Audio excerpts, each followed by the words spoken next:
This is the Art of Darkness podcast with Kevin Kautzman. And Brad Kelly. We're a couple of very online writers interested in the dark side of what drives creative people to create against all odds. This show is about art and the people who make it, what it costs them, and what it takes to bring something unique and impactful into the world. Each episode, we excavate the life and work of an artist you might think you know. Don't worry, they're all safely dead. On every episode, we try and find out just what the hell was wrong with them and how they worked through their darkness to create something that lives on after them and continues to move culture. Find us online at artofdarkpod.com and on Twitter at artofdarkpod.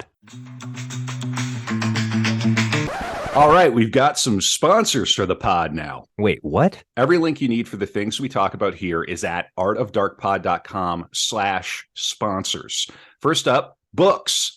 If you're into this podcast, odds are you're probably a reader. We've got links to buy new books from bookshop.org and used books from alibris.com. And if you want to listen to your books, we recommend and use audible.com. It's great, and the catalog is huge. All right. So if you're listening to this, you are online. Maybe you're very online. You probably have a website or are thinking of starting one. Maybe you want a website like artofdarkpod.com. We built that with WordPress, which is by far the most popular way to create websites. And the single best host for serious WordPress is WP Engine. I've personally used them for over a decade now, and I don't host my websites anywhere else. Go to artofdarkpod.com/sponsors and click on the WP Engine link to learn more. Finally, the best way to support the show is at patreon.com/artofdarkpod. Get the bonus After Dark content for every episode, access to the book club, and more. Thanks for supporting Art of Darkness. And I don't think that was too painful. I think we did a pretty good job there. Yeah, that sounded good. Yeah, we appreciate it.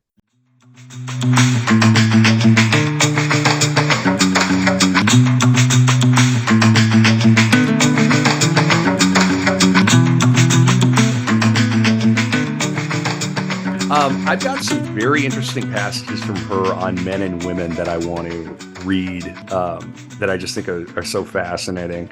I feel like we're on track in the bio. She's devastated by Hyde's death. Mm-hmm. Let's see. Oh, there's a little bit more about she gets on set and I want to tell this story because this is very cool. Who do you know who Lincoln Steffens is, Brad? No. Lincoln Steffens. He was some sort of like a communist. And she was reading he's like an American journalist.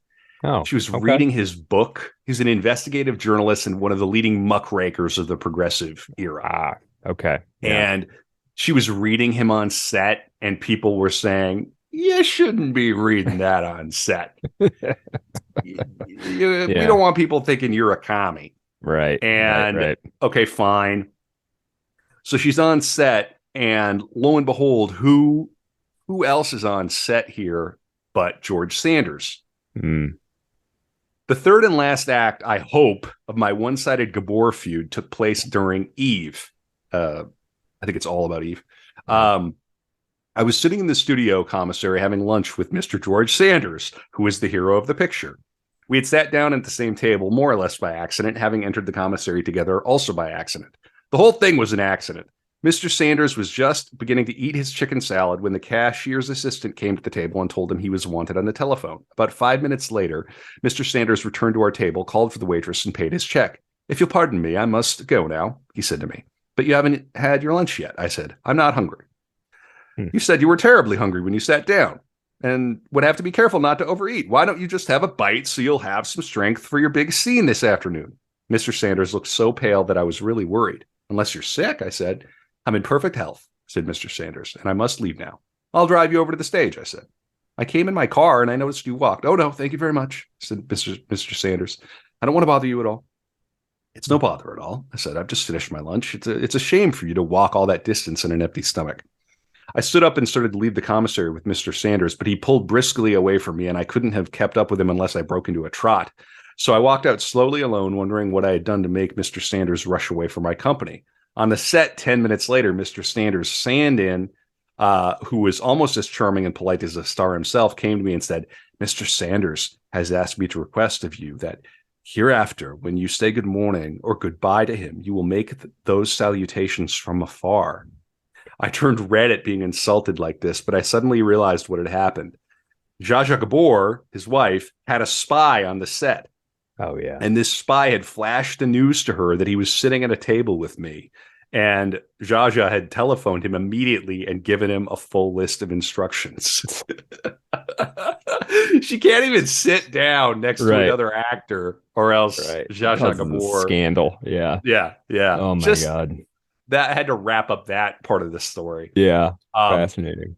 So here's a little bit about men and about women. I could never be attracted to a man who had perfect teeth. A man with perfect teeth always alienated me. I don't know what it is, but it has something to do with the kind of men I have known who had perfect teeth. They weren't so perfect elsewhere. There's another sort of man I've never liked, the sort that's afraid of insulting you. They always end up by insulting you worse than anybody. I prefer a man to be a wolf, and if he has decided to make a pass at me, to make it and have it over with. First of all, a pass is never entirely unpleasant because men who make passes are usually bright and good looking. Secondly, you don't have to sit around with a wolf and listen to a lot of double talk about income taxes and what's wrong with the situation in India while he gets up enough courage to get into action. This is a PUA podcast now. This is a Manosphere pod. You're hearing it from Marilyn, from Kevin, channeling Marilyn Monroe. I hope you're taking notes. You gotta hustle. You gotta make your pass. You gotta make it happen. That's right. Yeah, you gotta be willing to insult her, bro. Right. And you gotta. I mean, this is Marilyn. This is what Marilyn said. What? Hey, what? I don't know.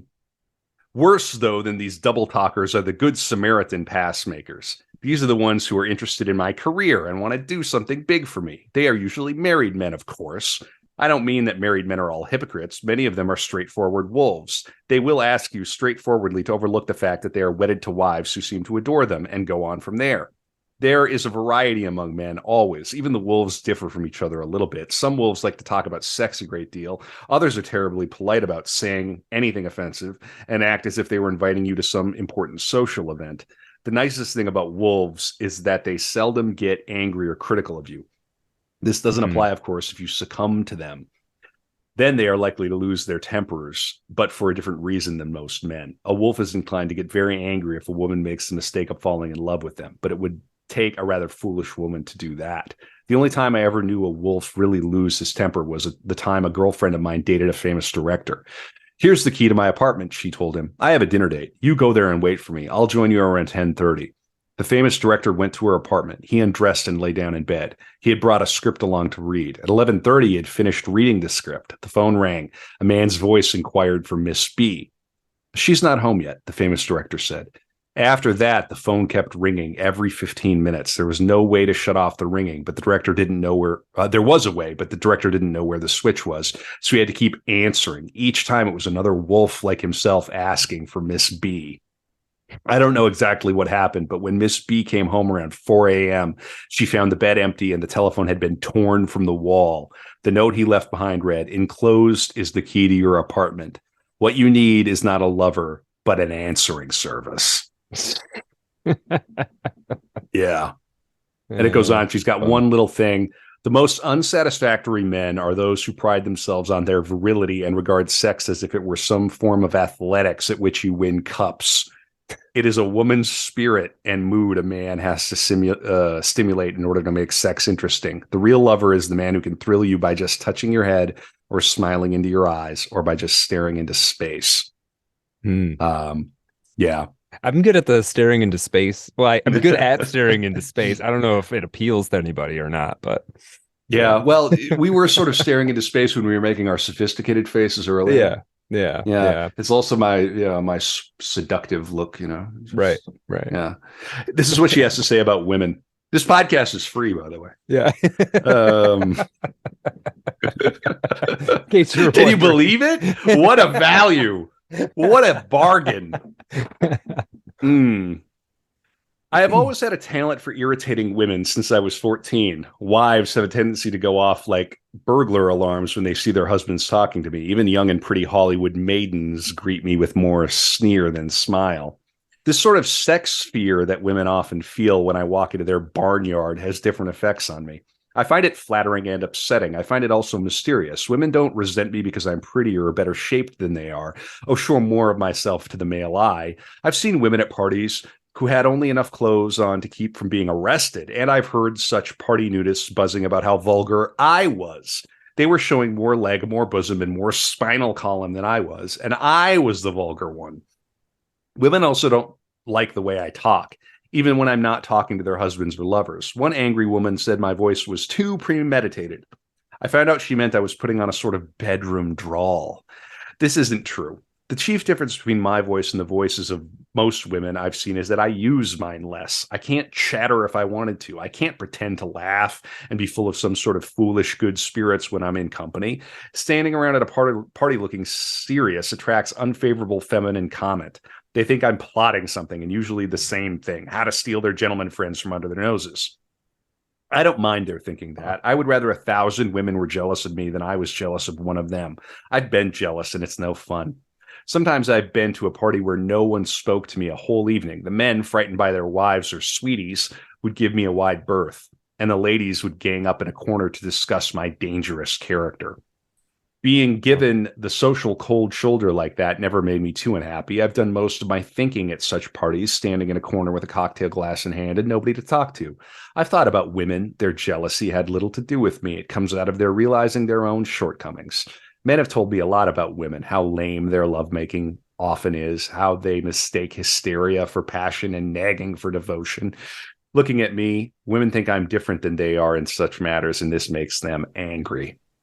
When I see women frowning in my direction and cutting me up among themselves, I really feel sorry, not for them, but for their menfolk. I have a feeling that such women are poor lovers and sexual cripples. The only thing they are able to give a man is a guilt complex. If they are able to make him feel that he is a bad husband or an unappreciated lover, then they consider themselves successful. Pretty keen observer of the human scene. Yeah. And I didn't expect her to have. There's a very yin yang thing going on with the description of each, right? The sort of cutting and incisive commentary on men and women, but in each of them, sort of sympathy for the other side a little bit, right?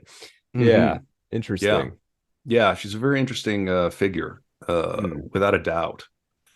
Well, so we are well on our way here. We're about to get to some very exciting passages. I'm excited to keep pressing on. I hope you're having a good time, Brad. Yeah, for sure. What do you think? I'm gonna stand up and use the little boys' room here. Do you like Marilyn right now at this point in our story? I do like her. She does come off as sort of smarter than I think the stereotype would be.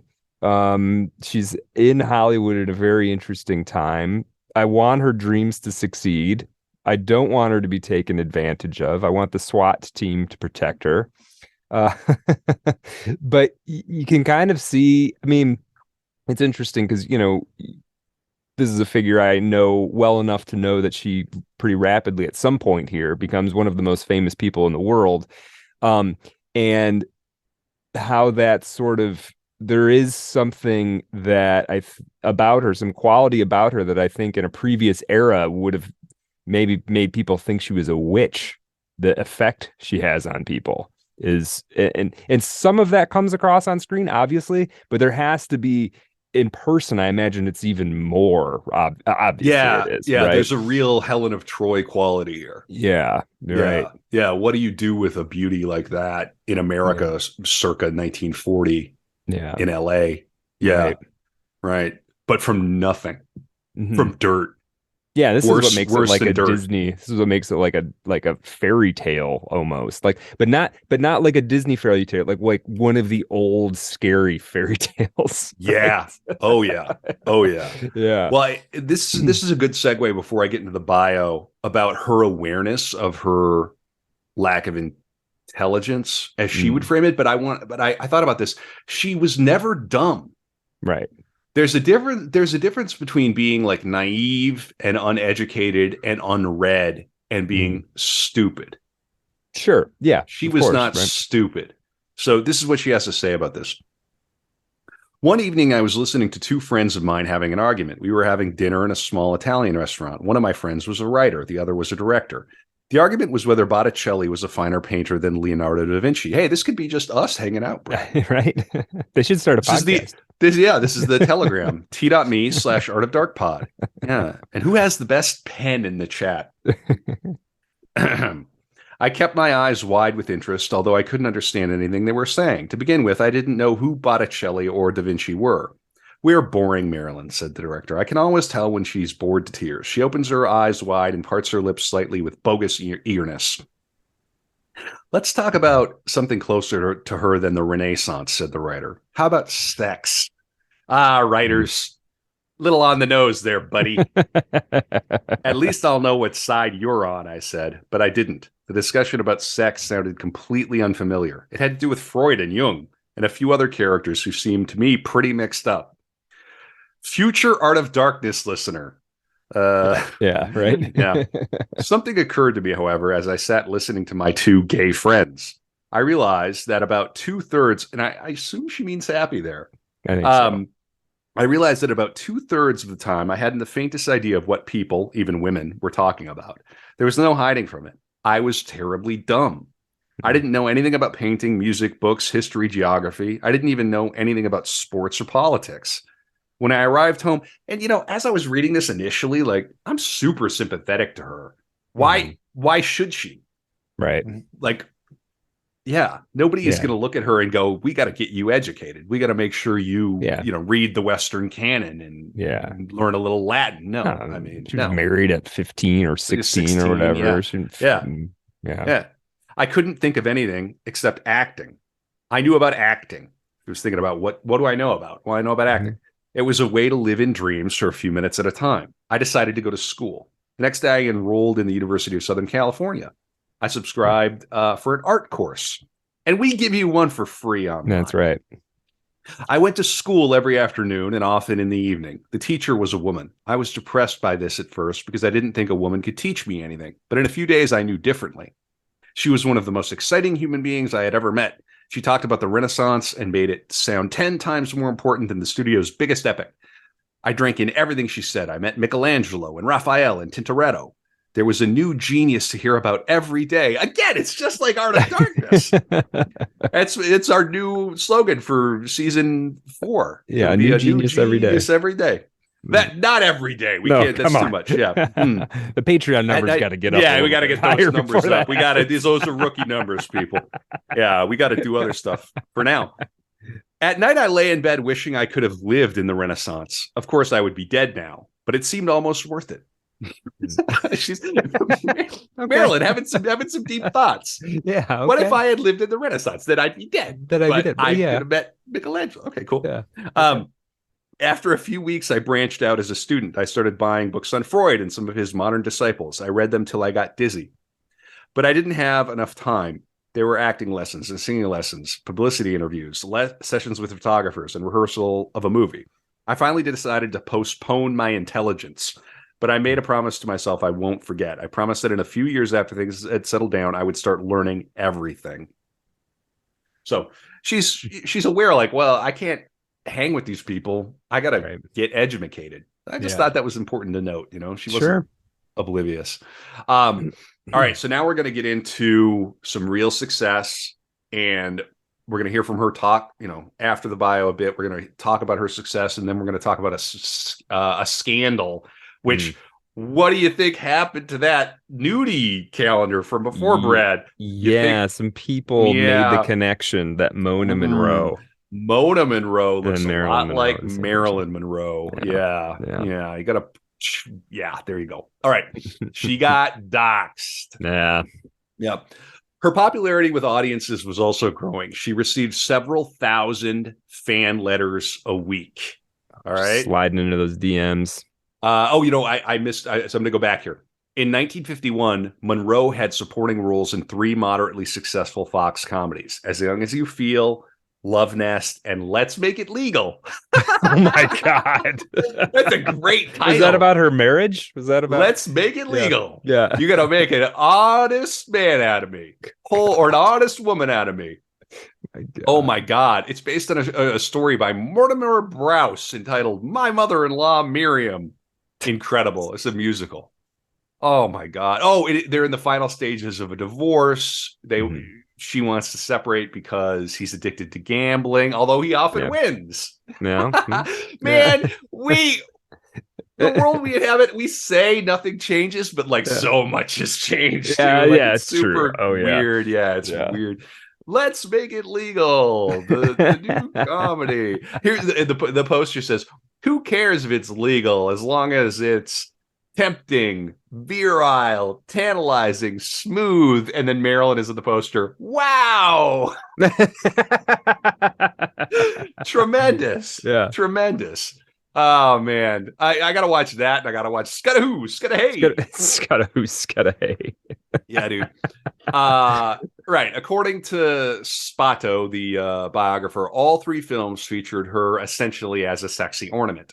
Yeah. But she received some praise from critics. The New York Times described her as superb in As Young as You Feel, and the LA Daily News called her one of the brightest up-and-coming actresses for Love Nest. Love it. That's Great. so good. At this point in the story, I'm so happy for her. Like, Yeah. she's like cutting these out, framing Mhm. them. Like, Mhm. oh my God, it is happening. And I'm Mhm. happy for her, because if anybody Absolutely. deserved it, it was Marilyn. Mhm. Her popularity with audiences was also growing. She received several thousand fan letters a week and was declared Miss Cheesecake of 1951 by the Army newspaper Stars and Stripes, reflecting the preferences of soldiers in the Korean War. In February 1952, the Hollywood Foreign Press Association named Monroe the best young box office personality. Now, in her private life, she had a short relationship with Elia Kazan. Wow. You know who Elia Kazan was? Yeah, as a writer, right? What did he? No, Director. he director. He directed Streetcar. Right. Yeah. Yep. So now she's starting to move in, those circles. We're starting to get a little more, prestigious. And she also briefly dated several other men, including director Nicholas Ray, Yul Brynner, and Peter Lawford. This is where, in 1952, she began a very publicized romance with now retired Joe DiMaggio. Okay. Right? Okay. Yeah. Who, one of the most famous Yankees. Yeah. Joltin' Joe DiMaggio. Yeah. Joseph Paul DiMaggio. Played for the Stripes. He dunks. I think it's Kramer's joke about seeing him. Oh, yes. Yeah. This is her talking about her success. Let me find it. Buffering, processing, reading. Mm-hmm. Success came to me in a rush. It surprised my employers much more than it did me. Even when I had played only bit parts in a few films, all the movie magazines and newspapers started printing my picture and giving me write-ups. I used to tell lies in my interviews, chiefly about my mother and father. I'd say she was dead and he was somewhere in Europe. I lied because I was ashamed to have the world know my mother was in a mental institution and that I had been born out of wedlock and never heard my illegal father's voice. I finally straightened these lies out. And I was surprised at the way the magazines and newspapers treated my new confessions. They were kind and none of them picked on me. It's a good story, Marilyn. Mm-hmm. Like, yeah, it's a hell of a story. Yeah. Just as I was beginning to go over with the public in a big way, I got word. I love that phrase, go over. You got to get over. I love that phrase. It's such a great showbiz phrase. That's all we're trying to do on Art of Darkness is get over. Get over. Yeah. We're trying to get over. Yeah. On every episode. Let's see. Just as I was beginning to go over with the public in a big way, I got word that my nude calendar was going to be put on the market as a Marilyn Monroe novelty. Whoops. You got any skeletons in your closet, Marilyn? Well, my mom is in a mental hospital and I never and I posed nude. Shut it down. Shut it down. Everybody in the world wants to see you naked. Wait, somebody saw you naked? Like, right. You know what I mean? Right. Just the weirdness of it, right? But it gets even better. I thought this would push me into the cold again. A writer I met laughed at my tears. The nude calendar is going to put you over with the biggest bang this town has heard in years, he said. The same thing happened in the 1920s to a girl who was on the verge of movie fame. She couldn't quite seem to excite the movie queen makers of the studios. She was called unphotogenic and good for a small part, but definitely not star material. Like me, I said. Yes, the writer said. Then one day, a studio official giving a party got hold of a two-reel film in which the girl had performed. The film was intended for rental to stag parties. In the picture, this young girl danced entirely in the nude. The dance was also vulgar and suggestive. As a result, every movie producer and director who saw the stag film became haunted with the nude performer. They vied for her services as if she were the only female on tap and the only full set of secondary female characteristics in Hollywood. She became famous in a few months and is still famous today, and one of my worst detractors. Mm. It turned out very much like that for me, too. Everybody in the studio wanted me as a star in his movie. I finally went into Gentlemen Prefer Blondes, and after that, How to Marry a Millionaire. So it did not turn out poorly for her. Okay, good. Which, That's good. there you go. But Yeah. I'm going to read a little more about this. So Monroe found herself at the center of a scandal in March of 1952 when she revealed publicly that she had posed for a nude calendar in 1949. The studio had learned about the photos and that she was publicly rumored to be the model some weeks prior, and together with Monroe decided that to prevent damaging her career, it was best to admit to them while stressing that she had been broke at the time. The strategy gained her public sympathy and increased interest in her films. This is why you need a publicist, man. Yeah, Message man. this I stuff, hope she spin this got stuff. some. I hope she got some points on that calendar too. Like, Right. you know, yeah, right. So she gets public sympathy, and now she receives top billing. In the wake of the scandal, she was featured on the cover of Life magazine as the talk of Hollywood, and gossip columnist Hedda Hopper declared her the cheesecake queen turned box office smash. 3 of Monroe's films, Clash by Night, Don't Bother to Knock, and We're Not Married, no kidding, were released soon after to capitalize on the public interest. You know what we don't do anymore? We don't put exclamation points on titles anymore. No. We don't do it anymore.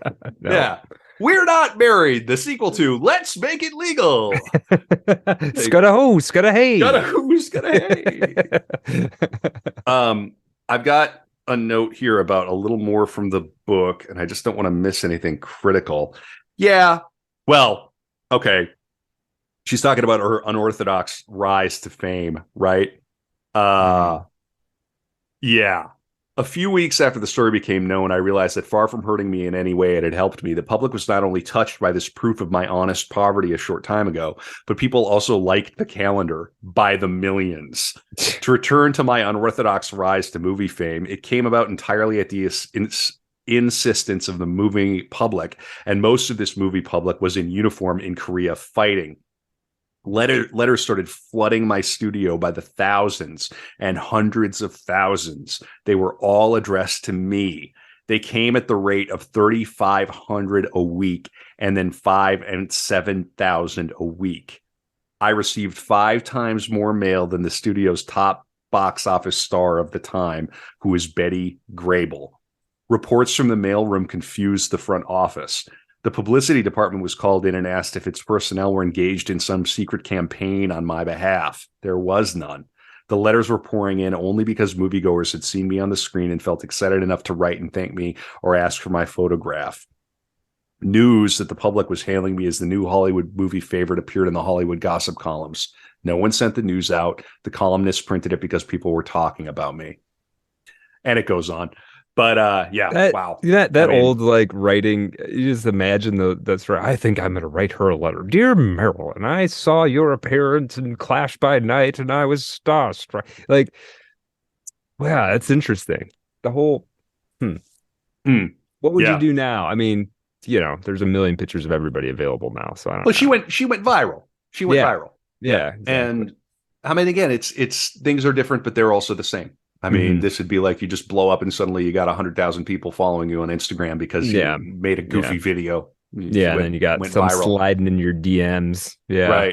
Right. Yeah. Okay, boomer. Whatever you say, boomer. Right. It's just the same thing. We're going to get up to the point where she meets DiMaggio. I felt tired all the time. Worse, I felt dull. The color seemed to have gone out of the world. This is important. I wasn't unhappy, and I didn't lie awake nights crying and hanging my head. That sort of thing was over, at least for now. What happened was that in working to make good, I had forgotten all about living. There was no fun anymore in anything. There was no love in me for anything or anyone. There was only success beginning. And then one night, a friend at the studio said, a fellow like him, he's Joe DiMaggio. I've heard of him. I said, it was partly true. I knew the name, but I didn't actually know what it stood for. Don't you know who he is? My friend asked. He's a football or baseball player, I said. Wonderful, my friend laughed. It's time you were coming out of your Marilyn Monroe tunnel. DiMaggio is one of the greatest names that was ever in baseball. He's still the idol of millions of fans. I don't care to meet him, I said. Asked why, I said that I didn't like the way sports and athletes dressed, for one thing. I don't like men in loud clothes, I said, with checked suits and big muscles and pink ties. I get nervous. But I went to join a small party with whom Joe DiMaggio was having dinner in Chasen's restaurant. So that's where she meets DiMaggio. Okay. I'll read a little more because this is good. Yeah. It was a balmy night, and I was late as usual. When the dinner host said, oh, and she, by the way, I don't know if I touched on this. This is probably coming. She was late a lot. And she will get a reputation for being very difficult to work with. Oh, really? Okay. She would only come on. You can go find an interview with Jack Lemmon where he talks about the set of Some Like It Hot, where he's like, if she didn't feel like acting, she didn't act. Wow. She was like not a professional like that, like almost like a methody kind of but just in her head. Yeah. Huh. Yeah.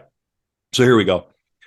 When the dinner host said, Miss Monroe, this is Joe DiMaggio, I was quite surprised. Mr. Joe DiMaggio was unexpected. I thought I was going to meet a loud, sporty fellow. Instead, I found myself smiling at a reserved gentleman. Well, she clearly doesn't know that baseball players are gentlemen. Baseball it's a gentleman's game, please. Oh, is it? Okay. Yeah. God, they got to get the pitch clock off. I hate that so much. Instead, I found myself smiling at a reserved gentleman in a gray suit with a gray tie and a sprinkle of gray in his hair. There were a few blue polka dots in his tie. If I hadn't been told he was some sort of ball player, I would have guessed he was either a steel magnate or a congressman. Well, he played for the Yankees, honey. Yeah. I mean, he's more important than a congressman. Come on now. He said, we got to do the thing that every announcer does. Like, it's just hype the Yankees. No other team exists in the history of sports but the Yankees. Right. Yeah. Long-suffering Twins fan over here. He said, I'm glad to meet you, and then fell silent for the whole rest of the evening. We sat next to each other at the table. I addressed only one remark to him. There's a blue polka dot exactly in the middle of your tie knot, I said. Did it take you long to fix it like that? Mr. DiMaggio shook his head. I could see right away he was not a man to waste words. Acting mysterious and far away while in company was my own sort of specialty. I didn't see how it was going to work on somebody who was busy being mysterious and far away himself. I learned during the next year that I was mistaken about this baseball idol. Joe wasn't putting on an act when he was silent, and he was the least far away man I had ever known. It was just his way of being on the ball. So she goes on. On the ball? What does that mean? Just like focused? He's focused. Yeah, he's focused. I mean, baseball players they have a degree of focus. Yeah, right. Yeah.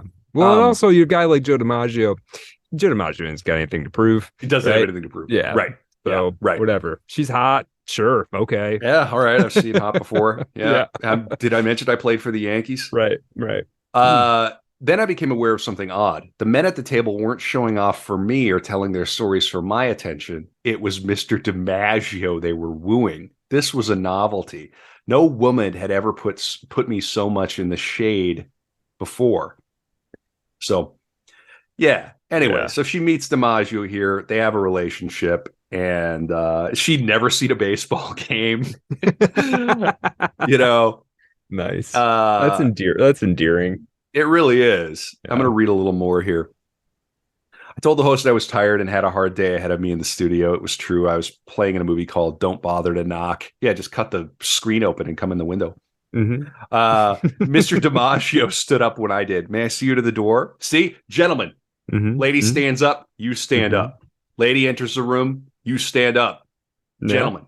Okay. I'm pointing at you, Brett. Yeah, okay. There's nobody else to point to. But yep. I didn't discourage him. At the door, he broke his silence again. I'll walk you to your car, he said. When we got to my car, he made an even longer speech. I don't live very far from here, and I haven't any transportation, he said. Would you mind dropping me at my hotel? I said I would be happy to. I drove for 5 minutes and began to feel depressed. I didn't want Mr. DiMaggio to step out of the car and out of my life in another 2 minutes, which was going to happen as soon as we reached his hotel. I slowed down to a crawl as we approached the place. In the nick of time, Mr. DiMaggio spoke up again. I don't feel like turning in, he said. Would you mind driving around a little while? Would I mind? My heart jumped, and I felt full of happiness. But all I did was nod mysteriously and answer, it's a lovely night for a drive. So these are two, they're both at the top of their game trying to act mysterious around each other. Right. Yeah. Cute. Yeah. That's kind of how our podcast started. Yeah. We'll talk about Burroughs for 60 minutes. Yeah. Yeah. We were just having a normal one. Yeah. We rode around for 3 hours. After the first, again, very much like the podcast. After the first hour, I began to find out things about Joe DiMaggio. He was a baseball player and had belonged to the Yankee Ball Club of the American League in New York. And he always worried when he went out with a girl. He didn't mind going out once with her. It was the second time he didn't like. As for the third time, that very seldom happened. He had a loyal friend named George Solitaire who ran interference for him and pried the girl loose. Is Mr. Solitaire in Hollywood with you? He said he was not. I'll try not to make him too much trouble when he starts prying me loose, I said. I don't think I will have use for Mr. Solitaire's services this trip, after he replied. After that, we didn't talk for another half hour. But I didn't mind. I had an instinct that compliments from Mr. DiMaggio were going to be few and far between. So I was content to sit in silence and enjoy the one he had just paid me. Then he spoke up again. I saw your picture the other day, he said. Which movie was it? I asked. It wasn't a movie. It was a photograph of you on the sports page. I remembered the one.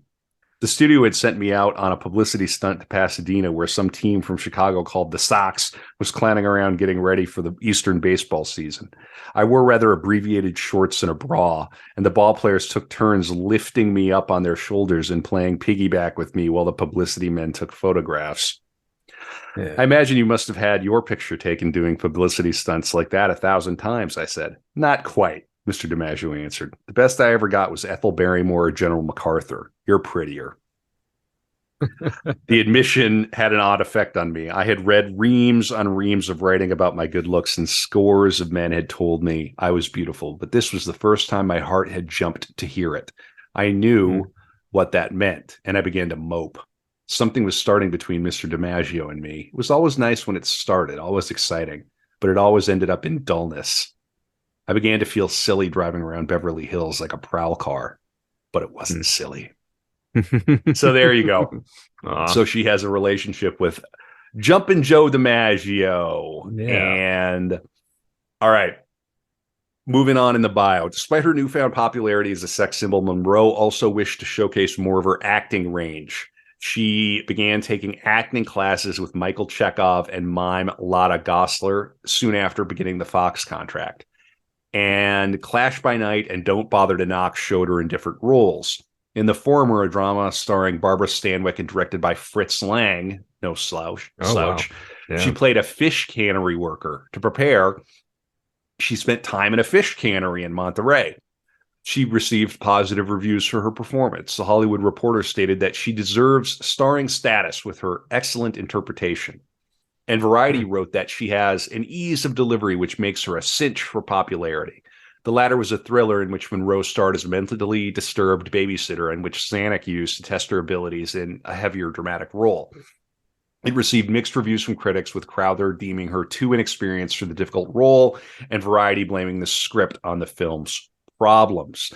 Here's a little bit about her time as a quote-unquote serious actor, and this is her talking about Michael Chekhov.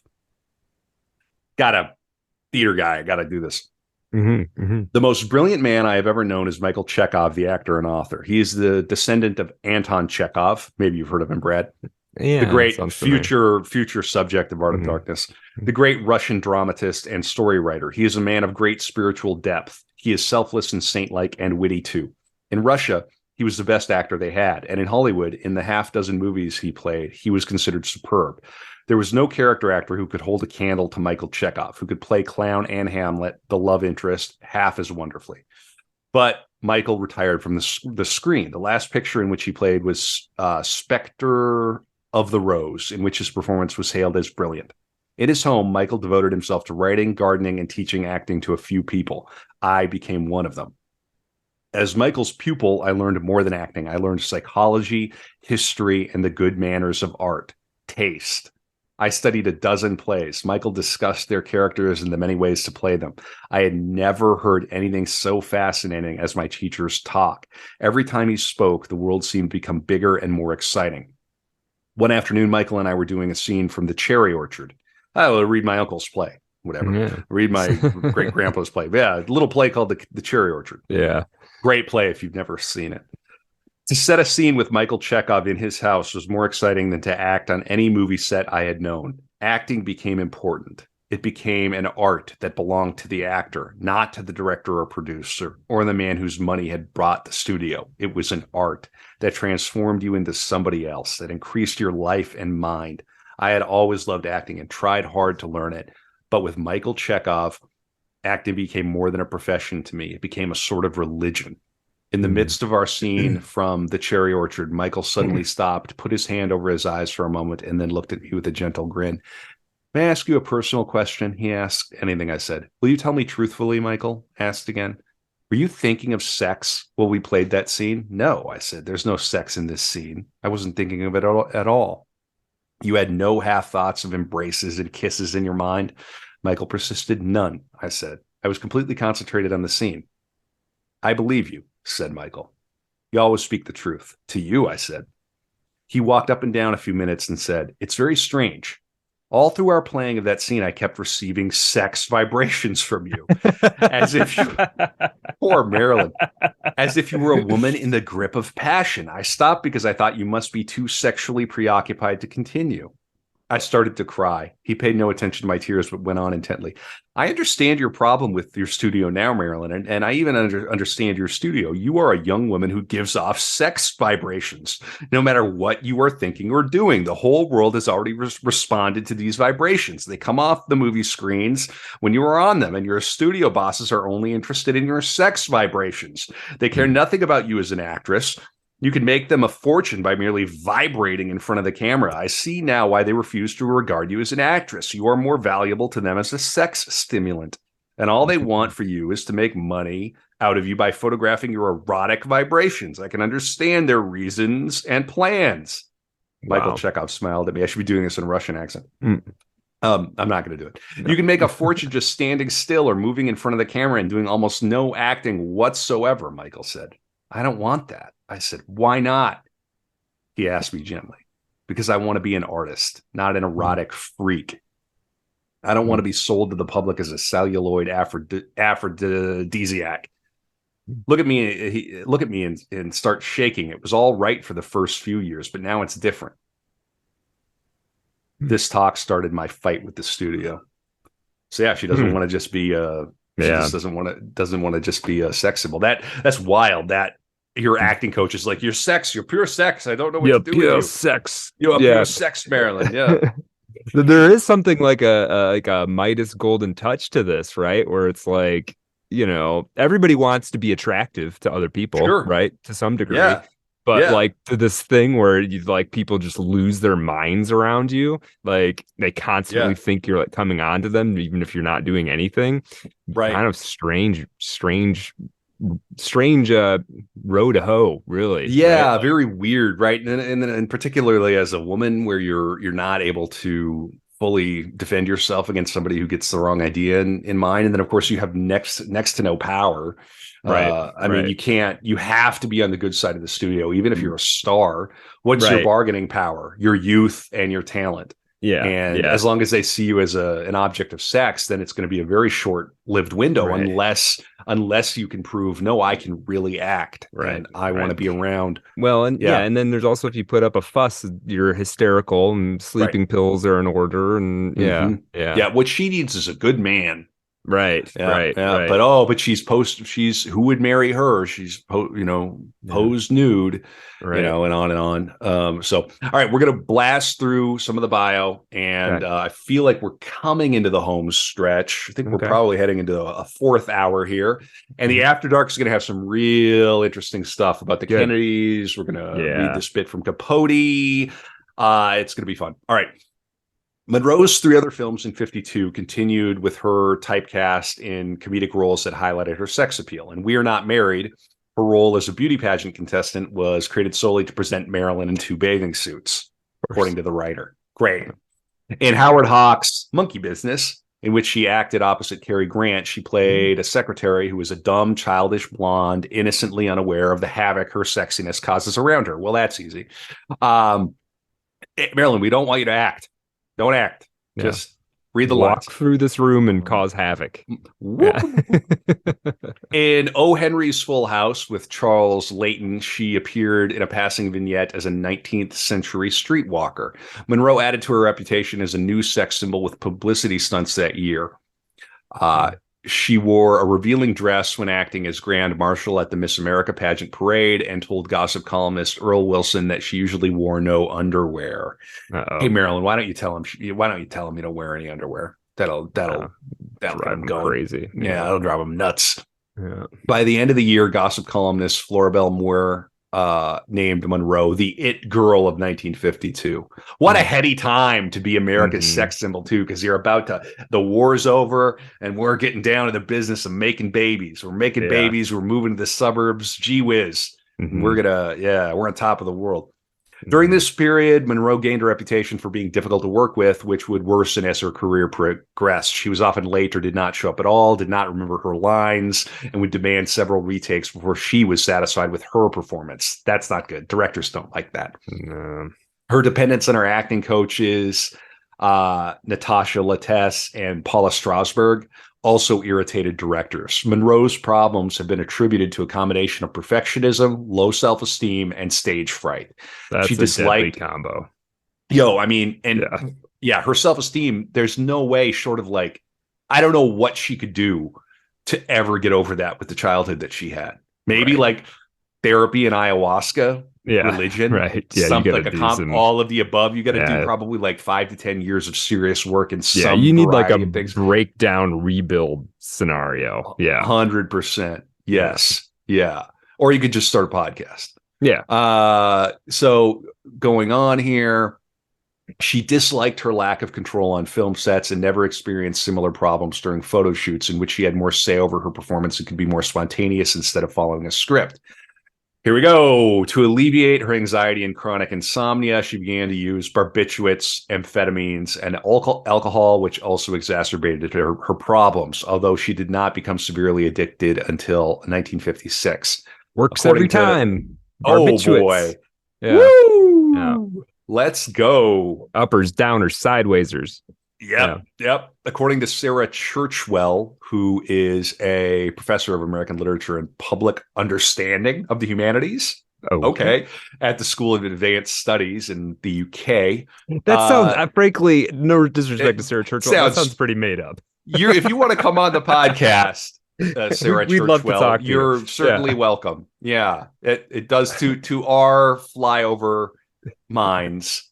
Yeah, but it sounds like she's written about Gatsby. Yeah, Forgotten Fitzgerald, The Many Lives of Marilyn Monroe. Wonderful. Fascinating. Yeah, no, we'd love to have her. Come on. Yeah. That is quite funny. American literature and public understanding of the humanities. It must be something like outreach.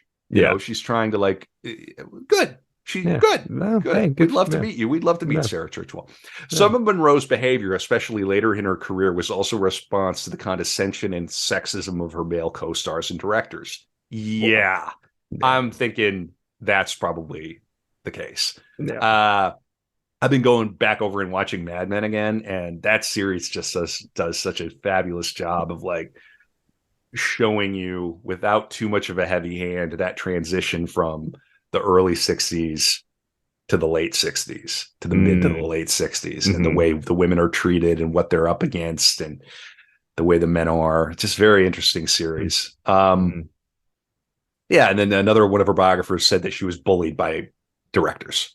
I mean, Yeah, I just don't think she's able to stand up for herself, and it's tough. All right, so we're moving into 1953. Monroe starred in 3 movies and emerged as a major sex symbol and one of the most bankable performers. She was in a film noir called Niagara. She played a femme fatale, scheming to murder her husband, who was played by Joseph Cotton, who's no slouch. Yeah. So it's happening. By then, Monroe and her makeup artist, Alan Whitey Snyder, had developed her trademark makeup look. Dark arched brows, pale skin, glistening red lips, and a beauty mark. Again, so is the beauty mark fake? Yeah, it must be. Yeah. Okay. Mm-hmm. Okay. Yeah. According to Churchwell, Niagara was one of the most overtly sexual films of her career. In some scenes, Monroe's body was covered only by a sheet or a towel, which at the time would have been like gasp worthy. Right. Like the missus might walk out. Yeah. The church might object. Niagara's most famous scene is a 30-second long shot behind Monroe where she is seen walking with her hips swaying, which was used heavily in the film's marketing. So there's that walk when she had to fool her 21-year-old sophisticated boyfriend. She's still doing it. When Niagara was released in 1953, women's clubs protested it as immoral, but it proved popular with audiences. While Variety deemed it cliched and morbid, the New York Times commented that the falls and Ms. Monroe are something to see. As although Monroe may not be the perfect actress at this point, she can be seductive even when she walks. Monroe continued to attract attention by wearing revealing outfits, most famously at the Photoplay Awards in January of 1953, where she won Fastest Rising Star, pleated sunburst waist-tight, deep décolleté, gold lame dress designed by William Travella for Gentlemen Prefer Blondes, but barely seen at all in the film, was to become a sensation. I'm sorry, this is an acting warm-up. A pleated sunburst waist-tight deep décolleté gold lame dress. That is a hell of a, that is a lot going on. You did Goodness. Well. Yeah. Prompted by such imagery, veteran star Joan Crawford publicly called the behavior unbecoming an actress and a lady. Crawford. Nobody cares what she thinks. If I'm not mistaken, Joan Crawford tried to coach her at one point. I think that's in the book. It was Joan Crawford or some other kind of older woman in Hollywood, and Marilyn never called her back for the advice, and that started a feud. I think it might have been Joan Crawford. Yeah. Does this thing have an index? No, but in any case, okay, good. Well, Niagara made Monroe a sex symbol and established her look. Her second film, 53, Gentlemen Prefer Blondes, cemented her screen persona as a dumb blonde. This is another good one. If you're not watching any other Marilyn movie, Gentlemen Prefer Blondes. Based on an Anita Loos novel and its Broadway version, the film focuses on 2 gold-digging showgirls played by Monroe and Jane Russell. Monroe's role was originally intended for Betty Grable, who was at the time the blonde bombshell in the 40s, but Monroe was eclipsing her and could appeal to both male and female audiences. As part of the film's publicity campaign, she and Russell pressed their hand and footprints in wet concrete outside of the Chinese Theater in June, so now she's a star. Gentlemen Prefer Blondes was released shortly after and became one of the biggest box office successes of the year. And the New York Times and Variety commented favorably on her, especially noting her performance of Diamonds Are a Girl's Best Friend.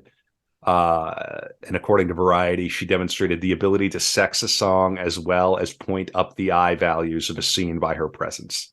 Sex a song. Sex a song, man. Yeah, 100%. Yeah. You got to watch it. If you haven't, that's one I would say like that and Some Like It Hot. You got to watch those too. I mean, you have to. Those are like iconic. In September, Monroe made her television debut in The Jack Benny Show, playing Jack's fantasy woman in the episode Honolulu Trip. She co-starred with Betty Grable and Lauren Bacall in her third movie of the year, How to Marry a Millionaire. So they're churning it out. This is the studio system.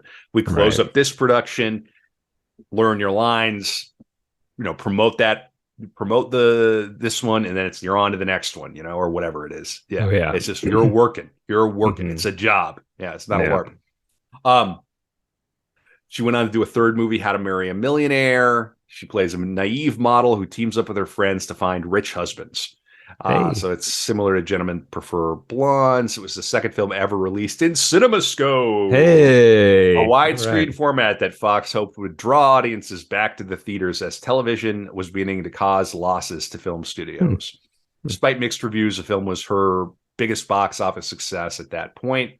She's listed in the annual top 10 money-making stars poll in 53 and 54. Hey. She became the studio's greatest asset alongside CinemaScope. And here's where her position as a leading sex symbol was confirmed that December in 1953 when Hugh Hefner featured her on the cover as a centerfold in his first issue of Playboy. Hey, boy. She did not consent to the publication. The cover image was a photograph taken of her at the Miss America pageant parade in 1952. And the centerfold featured one of her 1949 nude photographs. But it sold a lot of copies. Yeah, and so she doesn't get anything up for it. Doesn't Doesn't get a say consent to it. Yep. Jeez. All right, so now we're moving forward. 1954-55. I'm gonna, as we sort of finish, I'll be leaning a lot on the Wikipedia and kind of jumping back and forth here. There's still a lot to cover, so I hope you're having a good time. Yeah, for sure. Yeah, it's interesting stuff, isn't it? So she's a huge star, but her contract did not change since 1950. So she was paid far less than other stars, and she couldn't pick her projects.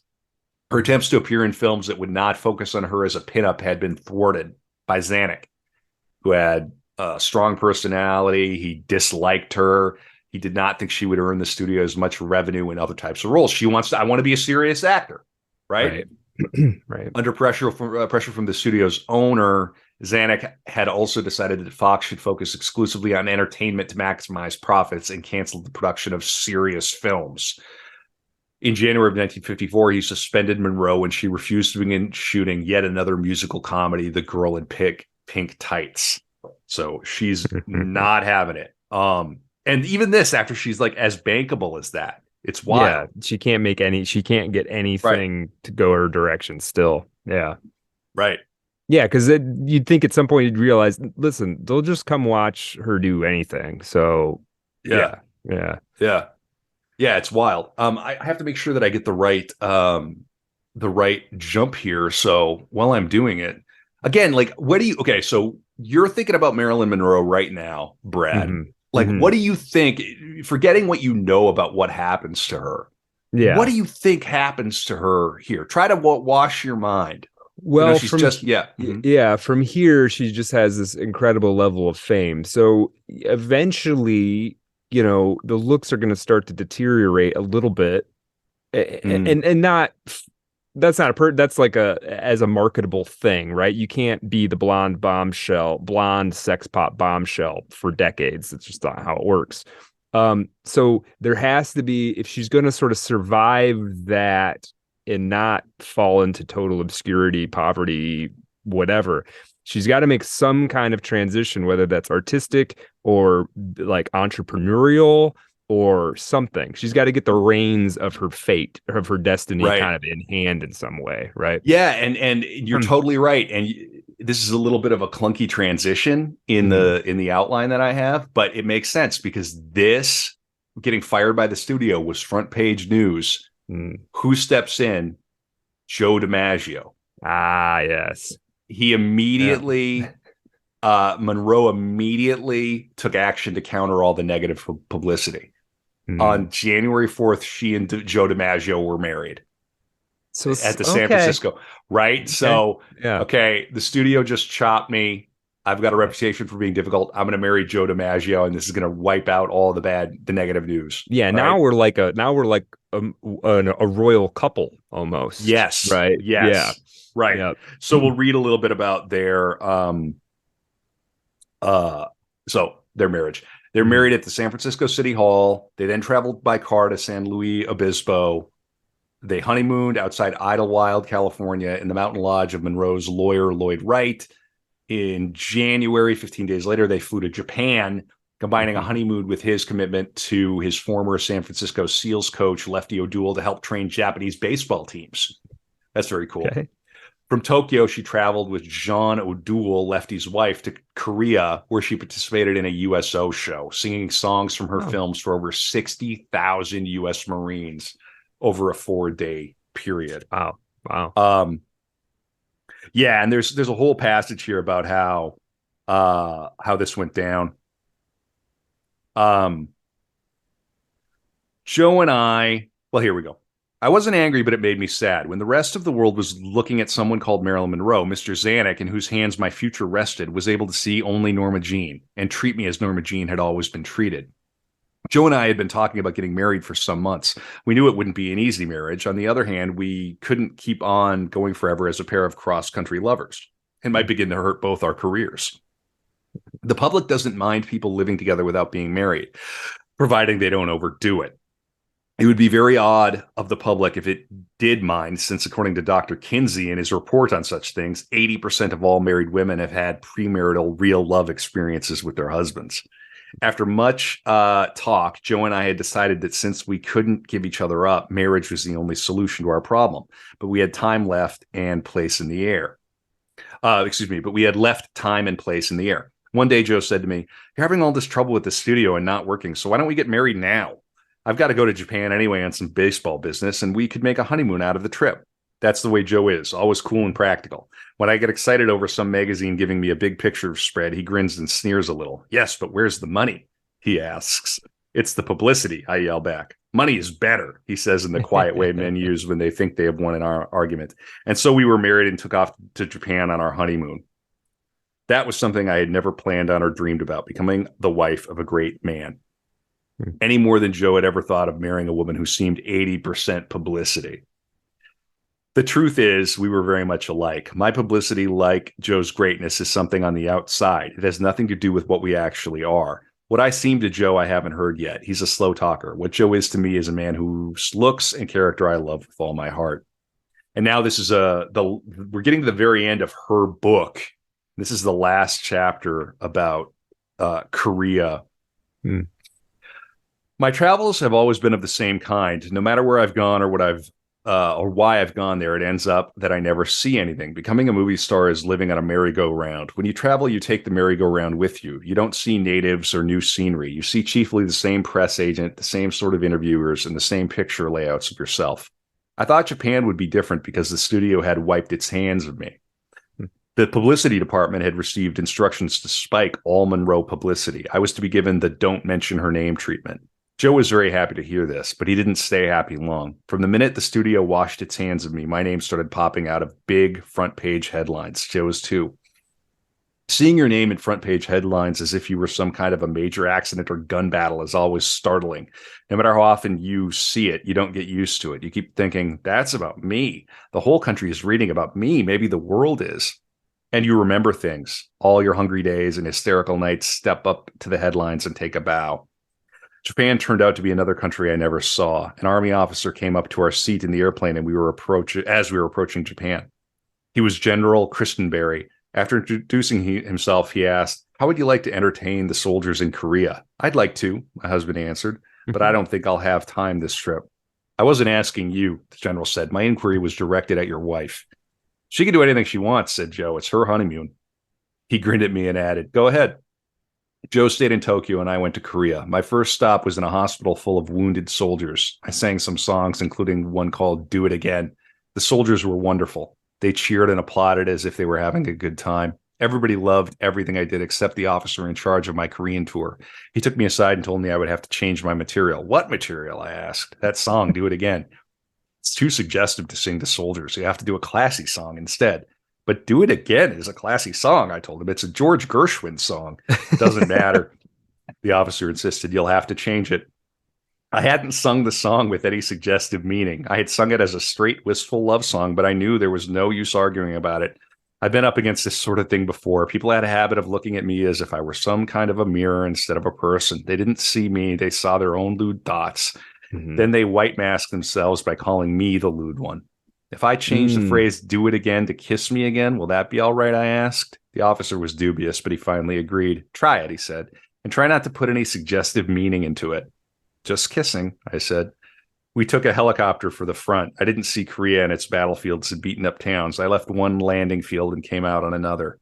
Then I was put in a truck and taken to where the 45th Division was waiting. The 45th was my first audience after the wounded in the hospital. It was cold and starting to snow.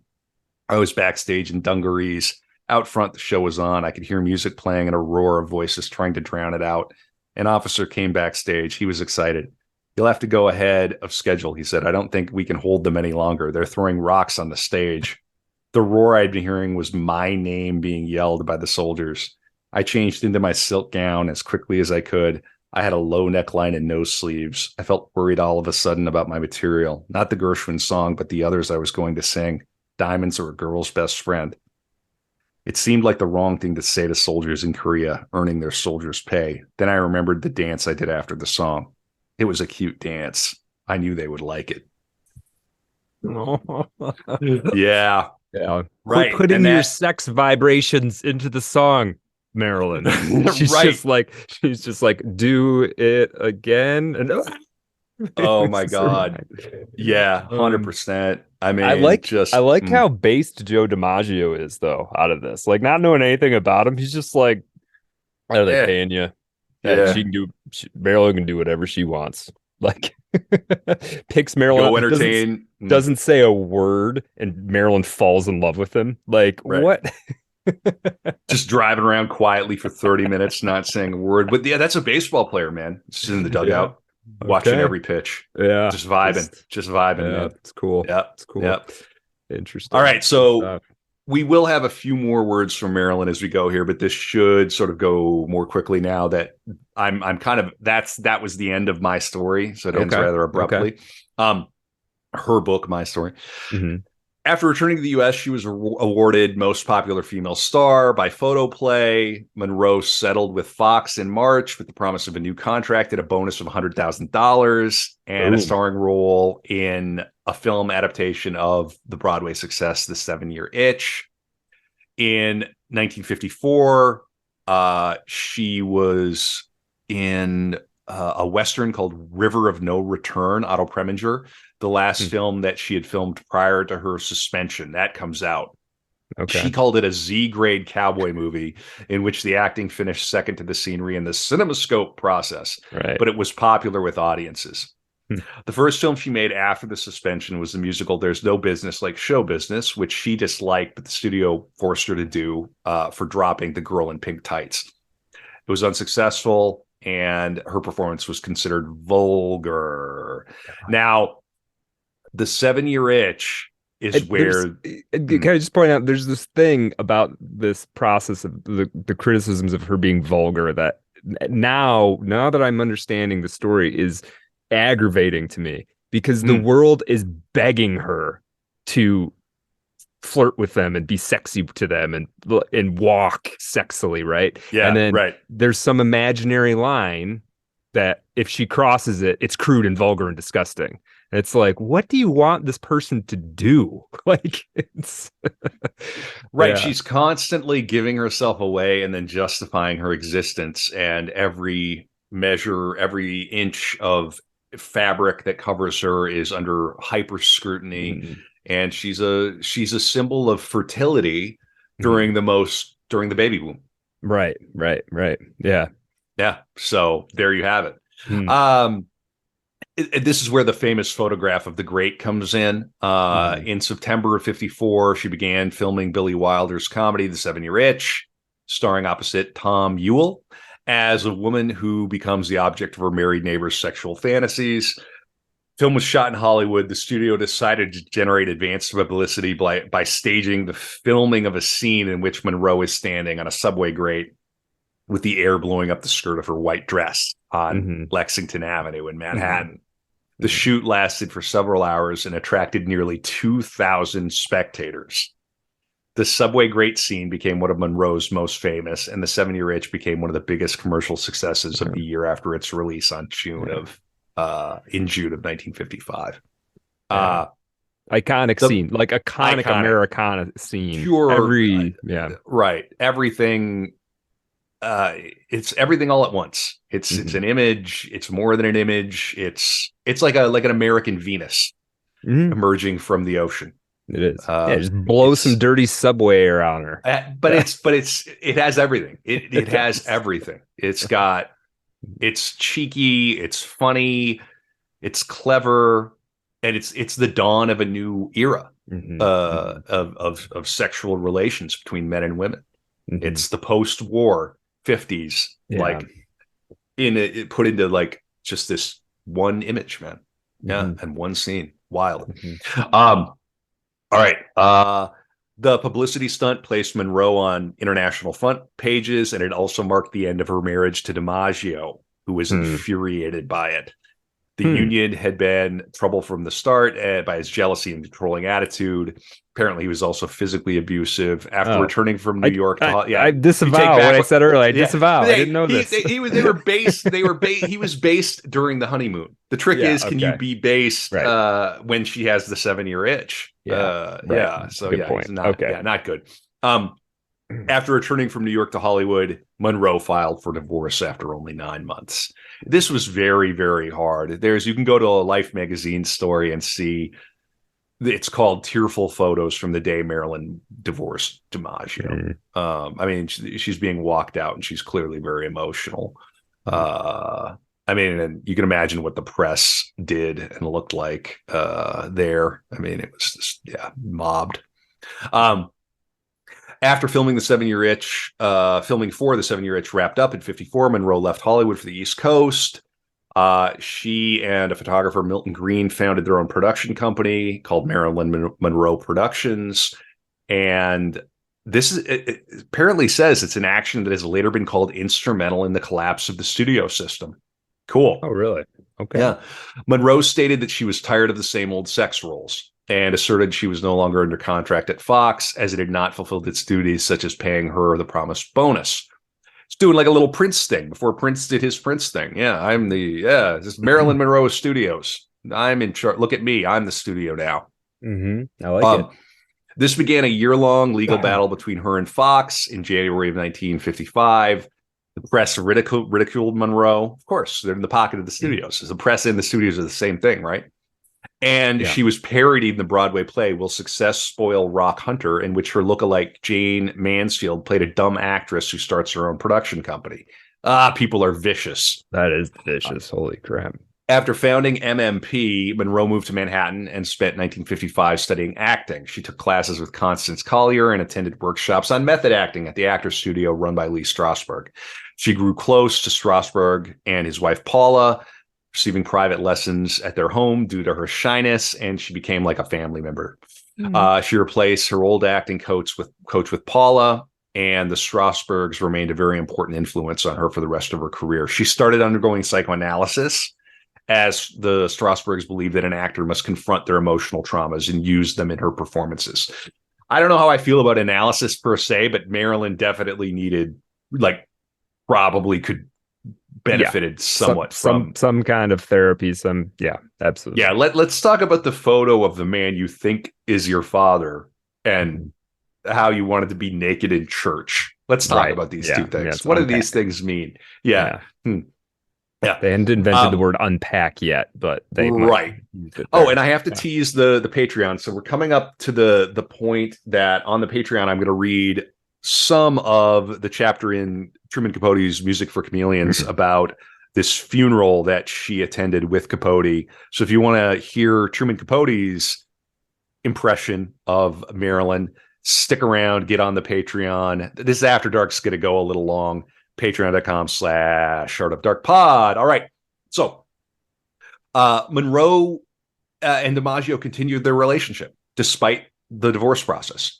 She also dated Marlon Brando, who dated everyone. Yeah, and of course, he was just sort of a black hole that everybody fell into, kind of. Yeah. I look at a picture of Marlon Brando and I think I should call her. Doesn't really make sense, does it? But okay, good. But I get it. If you're as online as I am. And playwright Arthur Miller. Go back and listen to the Brando episode. The Brando episode would be a good partner episode for Marilyn here. Yeah. I have to say, I like Marilyn a hell of a lot more than I like Marlon. Yeah, as a person. Yeah, not gonna lie. Brando was a genius. Marilyn was brilliant. And in any case, I'm not here to cast judgment. No. Just sometimes. So she had first been introduced to Arthur Miller by Elia Kazan in the 50s. The affair between Monroe and Miller became increasingly serious after October of 1955, when her divorce was finalized and he separated from his wife. The studio urged her to end it, as Miller was being investigated by the FBI for allegations of communism, Dun, dun, and it had dun. been subpoenaed by the House Un-American Activities Committee, but Monroe refused. The relationship led to the FBI opening a file on her. By the No end of the year, way. no, they would never do that, bro. By Oh the end of the boy. year, Monroe and Fox signed a new 7-year contract, as Marilyn Monroe Productions would not be able to finance films alone, and the studio was eager to have Monroe working for them again. Fox would pay her $400,000 to make 4 films and granted her the right to choose her own projects, directors, and cinematographers. Based, Yeah. queen, Yeah. awesome. Mm-hmm. That's how you do it. She would also be free to make 1 film with MMP per each completed film for Fox. Nice. Awesome. She Cool. negotiated. Yeah. Yeah. All right. I So like you're going it. to keep on keeping on here. All right. Monroe began 1956 by announcing her win over 20th Century Fox. She legally changed her name to Marilyn Monroe. Now I'm Marilyn Monroe on paper. The press wrote favorably about her decision. Time called her a shrewd businesswoman. Awesome. Okay. Nice. And Look magazine, the magazine that Kubrick did photos for, right? I think that's right. Look, I think that's yeah, right. predicted that the win would be an example of the individual against the herd for years to come. Yeah. Nice. Yeah. One of us. In contrast, Monroe's relationship with Miller prompted some negative comments, such as Walter Winchell's statement that America's best-known blonde moving picture star is now the darling of the left-wing intelligentsia. Walter Winchell was like the head of Harper we mentioned earlier. He was one of these just like muckraking gossip people who just like they would set out to try and ruin these people's lives because it made for good copy. And nothing's really changed, but they would kind of do it as though they were they were like important. Yeah, like Hedda Harper would moralize about every little thing, but she took pleasure in ruining people's marriages. It's like this. Anyway, I have a whole thing. I hate. We will. It's like we will not be covering them. We will not be Yeah. covering them on Art of Darkness. I don't think. No. Go back to the crawl back under the log. Yeah. In March of 56, Monroe began filming the drama Bus Stop, her first film under the new contract. She played Cherie, a saloon singer whose dreams of stardom are complicated by a naive cowboy who falls in love with her.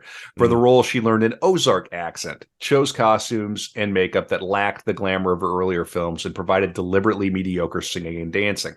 Broadway director Joshua Logan agreed to direct, despite initially doubting Monroe's acting abilities and knowing of her difficult reputation. The filming took place in Idaho and Arizona, with Monroe technically in charge as the head of MMP, occasionally making decisions on cinematography, and with Logan adapting to her chronic lateness and perfectionism.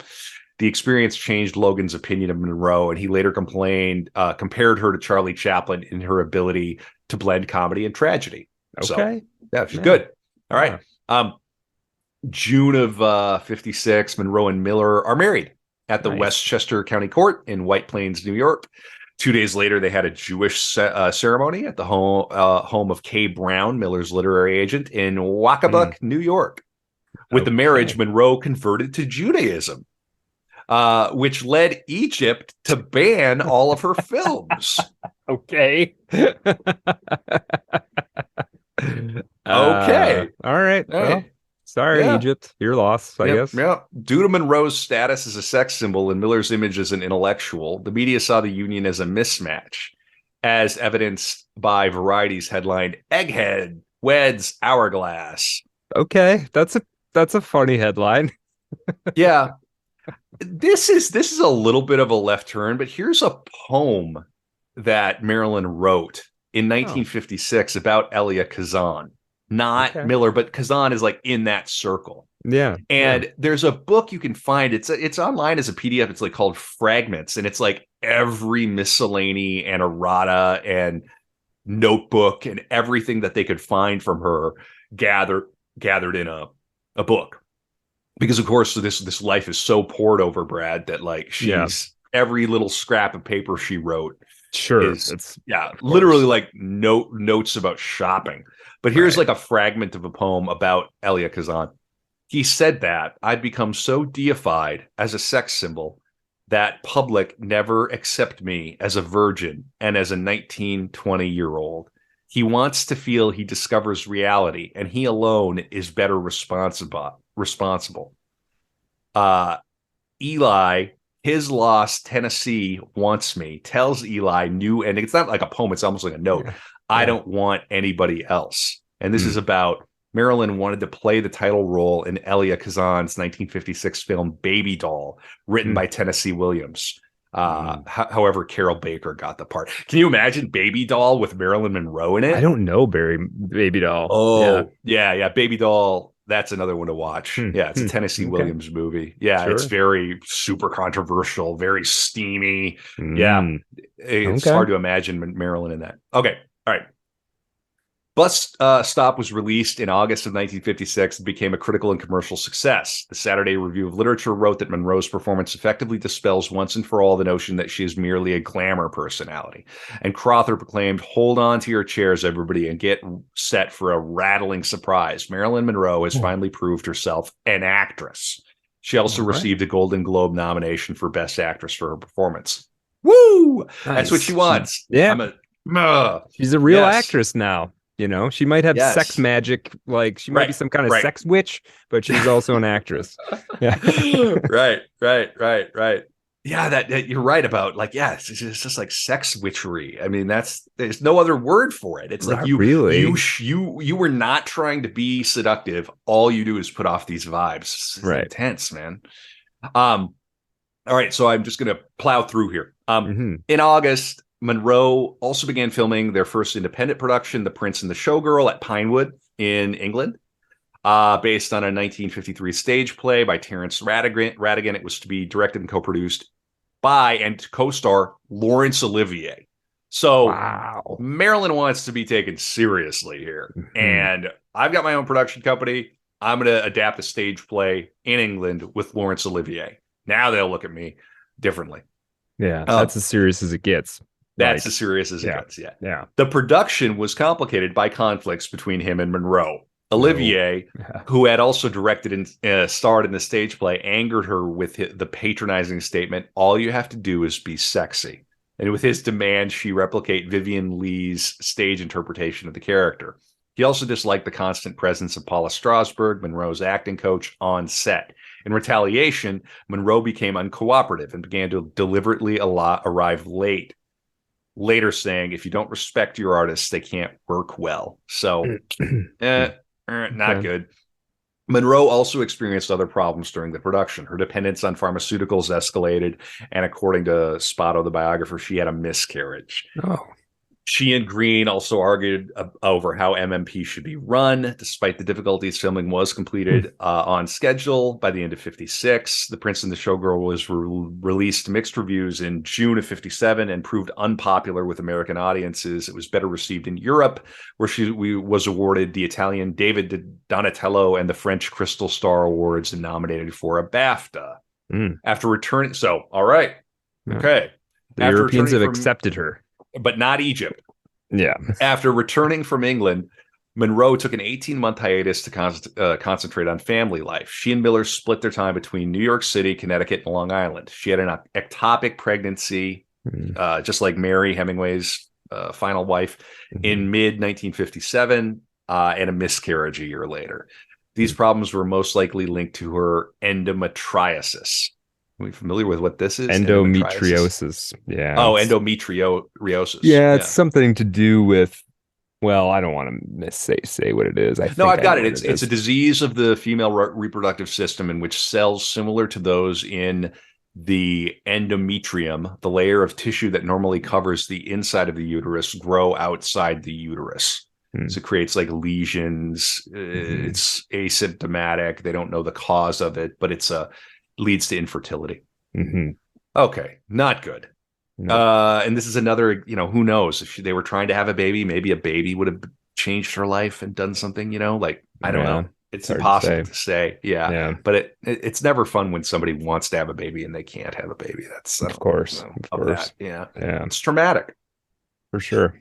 Monroe was also briefly hospitalized due to a barbiturate Oh overdose. man. As she and Green could not settle the disagreements over MMP, Monroe bought his share of the company.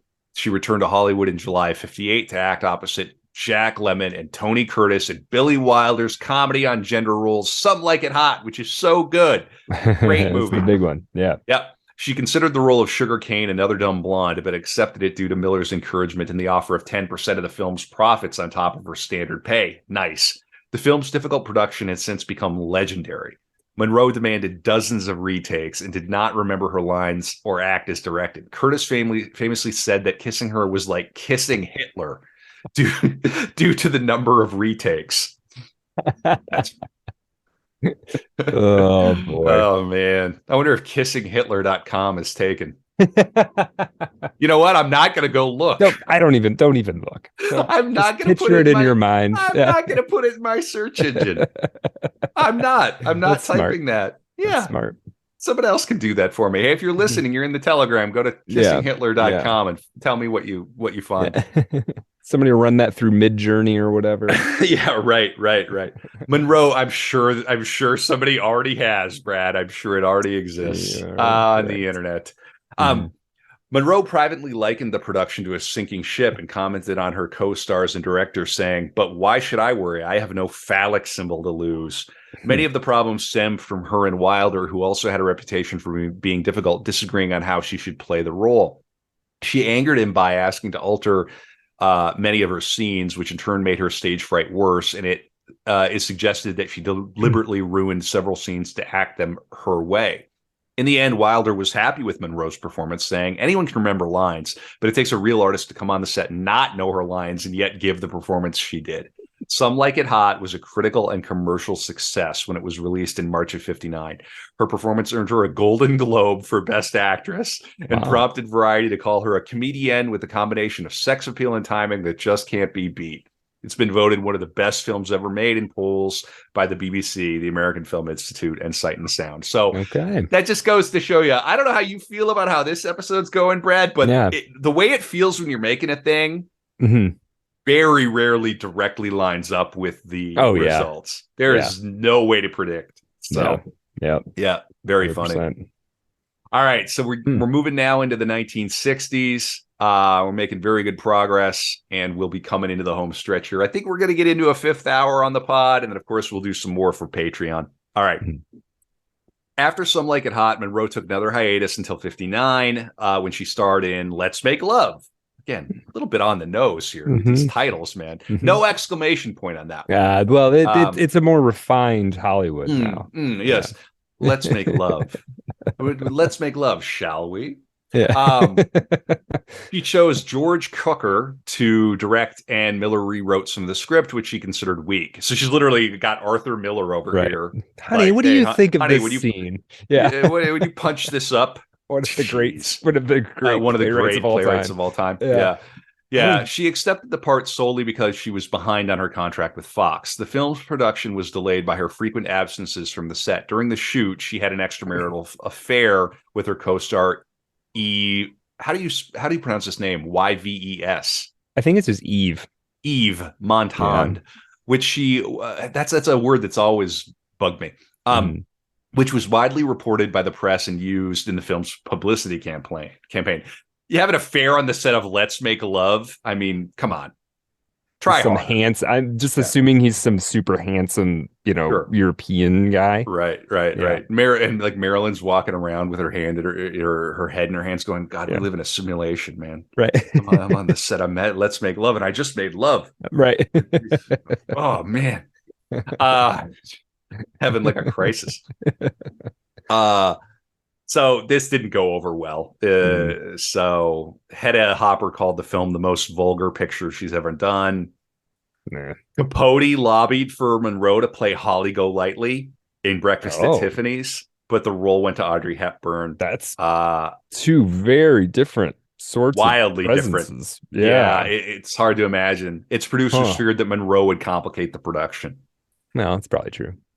The last film that Monroe completed was John Huston's The Misfits, which Miller had written to provide her with a dramatic role. She played a recently divorced woman who becomes friends with three aging cowboys, played by Clark Gable, Eli Wallach, and Montgomery Clift. Mm. The filming in the Nevada desert between July and November 1960 was again difficult. Monroe's and Miller's marriage was effectively over, and he began a new relationship with set photographer Inge Morath. Okay, great. You're going to have a relationship with somebody on the set. Cool. Yeah. Cool. It was the last completed film for Monroe and Gable, who both died within 2 years. Monroe disliked that he had based her role partly on her life and thought it inferior to the male roles. She also struggled with Miller's habit of rewriting scenes the night before filming. Her health was also failing. She was in pain from gallstones, and her drug addiction was so severe that her makeup usually had to be applied while she was still asleep under the influence of barbiturates. Whoa. Yeah. Yeah. Barbiturates, man. They're like maybe the worst of all of them because they sort of, and I don't have a lot of experience with it, but just based on the people that they've affected that I know, they sort of sneak into your life as like medication. And then you realize that like the addiction is worse than any of them. Like it's apparently a worse addiction than opiates. It's crazy that she quite literally can't have her makeup applied because she's probably too jittery and unsteady. Yeah. And in August, filming was halted for her to spend a week in a hospital detox. Okay. So now you're going into detox for a week, medical detox. That's not a joke. That is serious. They're going to be feeding you fluids. They're going to be monitoring your blood pressure. They're going to maybe taper you down slightly and then try to release you after a week. Right. A week's not enough. No. Yeah. No. I'm not a doctor, but I play one on a podcast. Yeah. What she needs at that point with like the money she has is at least like a month to 3 months. Rehabbing. All right. Despite her problems, Huston said that when Monroe was acting, she was not pretending to be an emotion. It was the real thing. She would go deep down within herself and find it and bring it up into consciousness. If there's a third movie to watch, I would say watch The Misfits just to get the full arc of her career. It's John Huston and written by Arthur Miller. I mean, I wouldn't say it's a great film, but I mean, it's worth watching as a cultural artifact. Yeah. Monroe and Miller separated after filming wrapped, and she obtained a Mexican divorce in January 1961. Is that where you like stand like in a circle and shoot at each other? A Mexican divorce? No, Brad. No, that's called I don't know what that's called. Oh, that's a Mexican standoff. That's when the polycule separates. I see. Okay. Wikipedia has a link to a Mexican divorce. In the mid 20th century, some Americans traveled to Mexico to obtain a Mexican divorce. A divorce was in Mexico was easier, quicker, and less expensive than a divorce in the U.S. It's funny too because the wiki also sends you to ska band Mexican divorce. But there's a band called Mexican Divorce. Okay. No, I just thought it would be really funny if there was a ska band named Mexican Divorce. Wouldn't that be fun? They had like a whole catalog. Yeah, it's a good name for like a ska band. I don't know. Yeah. All right. The Misfits was released the following month, failing at the box office. Its reviews were mixed, choppy character development, completely blank and unfathomable about her character and writing. This is Bosley Crowther. Unfortunately for the film structure, everything turns upon her. It has received more favorable reviews in the 21st century, some calling it a classic, others saying it's her most mature interpretation of her career. But it's also like you watch it and you just kind of go, what is this? Like, it's like that last album that's released posthumously, even though this was released in her lifetime. It's like we're going to be desperate together. Reassess it. And it's just like, I don't know. Monroe was next to star in a television adaptation of W. Somerset Maugham's Rain for NBC, but the project fell through as the network did not want to hire her choice of director, Lee Strasberg. Instead of working, she spent the first 6 months of 1961 preoccupied by health problems. She underwent a colectomy. That's tough. Had surgery for her endometriosis. What is this? A colic? It's a surgical removal of the gallbladder. Oh, Colicectomy. Okay, great. Good. She spent 4 weeks hospitalized for depression. jeez, All right. So this is boy. something from Fragments. It's an introduction and then a letter from her to the Strasbergs. Let me see. All right. When Marilyn arrived in New York at the beginning of 1955, she soon found her heart's dream, the actor's studio, which she hoped would open the doors to a new status as an artist. Just as quickly, Lee Strasberg saw how exceptional she was, bursting with a talent seeking to express itself fully. However, Marilyn had a major shortcoming. She was always late. Lee had his reservations about this, and when she admitted that she was absolutely unable to be on time, he replied cuttingly, "Well, be early then." This explains the playful tone of the brief text in which she quotes a line from one of her early films that speaks of punctuation instead of punctuality. The fragile confidence she developed often shifted to anger and despair. What would happen if she lost her concentration, the only thing that kept an actor from suicide, to repeat Lee Strasberg's striking phrase? In February of 61, Marilyn thought she was checking into the hospital for a rest cure, but instead found herself confined to a psychiatric cell at Payne Whitney in New York. Her friends couldn't respond to her cry for help, as legally speaking, they weren't family members. Joe DiMaggio, whom she had divorced in 54, would finally rescue her from this nightmare. In any case, Marilyn proved single-minded. Prompted by her sense of having escaped from quicksand, in a resolute letter to Lee Strasberg dated December 1961, she laid out her plan for a new independent production company, which would make sense to her only if Lee were associated with it. To the very end, she wanted to be free of the studios, but this time she wanted to challenge them on their turf in Hollywood. And here's her letter to Lee and Paul. Dear Lee and Paul S. Strasberg, Dr. Chris has had me put in the New York hospital psychiatric division under the care of 2 idiot doctors. They should not be my doctors. You haven't heard from me because I'm locked up with all these poor nutty people. I'm sure to end up a nut if I stay in this nightmare. Please help me, Lee. This is the last place I should be. Maybe if you call Dr. Chris and assured her of my sensitivity and that I must get back to class so I'll be better prepared for rain. Lee, I try to remember what you said once in class, that art goes far beyond science. And the scary memories around me I'd like to forget, like screaming women, etc. Please help me. If Dr. Chris assures you I am all right, you can assure her I am not. I do not belong here. I love you both, Marilyn. P.S. Please forgive the spelling. And there's nothing to write on here. I'm on the dangerous floor. It's like a cell. Can you imagine? Cement blocks. They put me in here because they lied to me about calling my doctor and Joe, and they had the bathroom door locked. So I broke the glass. And outside of that, I haven't done anything that is uncooperative. So now we've got Marilyn in the psych ward in New York. Wow. I didn't know, personally researching this, I didn't know that had happened. No, me neither. Wow. She was helped by DiMaggio, with whom she rekindled a friendship and dated his friend Frank Sinatra for several months. So out of the psych ward, Frank Sinatra, that sounds familiar. I don't know. Yeah, right. Yeah. Fun. Yeah. Wow. We'll do Frank at some point. We have to. But you know what, Brad? When we do him, we're going to do him my way. Yeah. I tell you what. Okay. Oh, yeah. I did it. I did Frank my way. That'll be our Mafia episode. Dude, maybe. That's going to be great. I can't wait to do that. That's going to be awesome. Frank's another poster for sure. For sure. Monroe also moved permanently back to California in 1961, purchasing a house in Brentwood, LA in 1962. They have the address here too, if you want to look. Okay. Looks like a little house, probably worth $8 million now. Yeah. Yeah. Monroe returned to the public eye in the spring of 62. She received a World Film Favorite Golden Globe Award and began to shoot a film for Fox, Something's Gotta Give, a remake of My Favorite Wife. These titles, man, in the 40s. It was to be a co-pro by MMP, directed by George Cukor, and to co-star Dean Martin and Sid Charisse. Days before filming began, Monroe caught sinusitis. Despite medical advice to postpone the production, Fox began as planned in late April. Have you ever had sinusitis?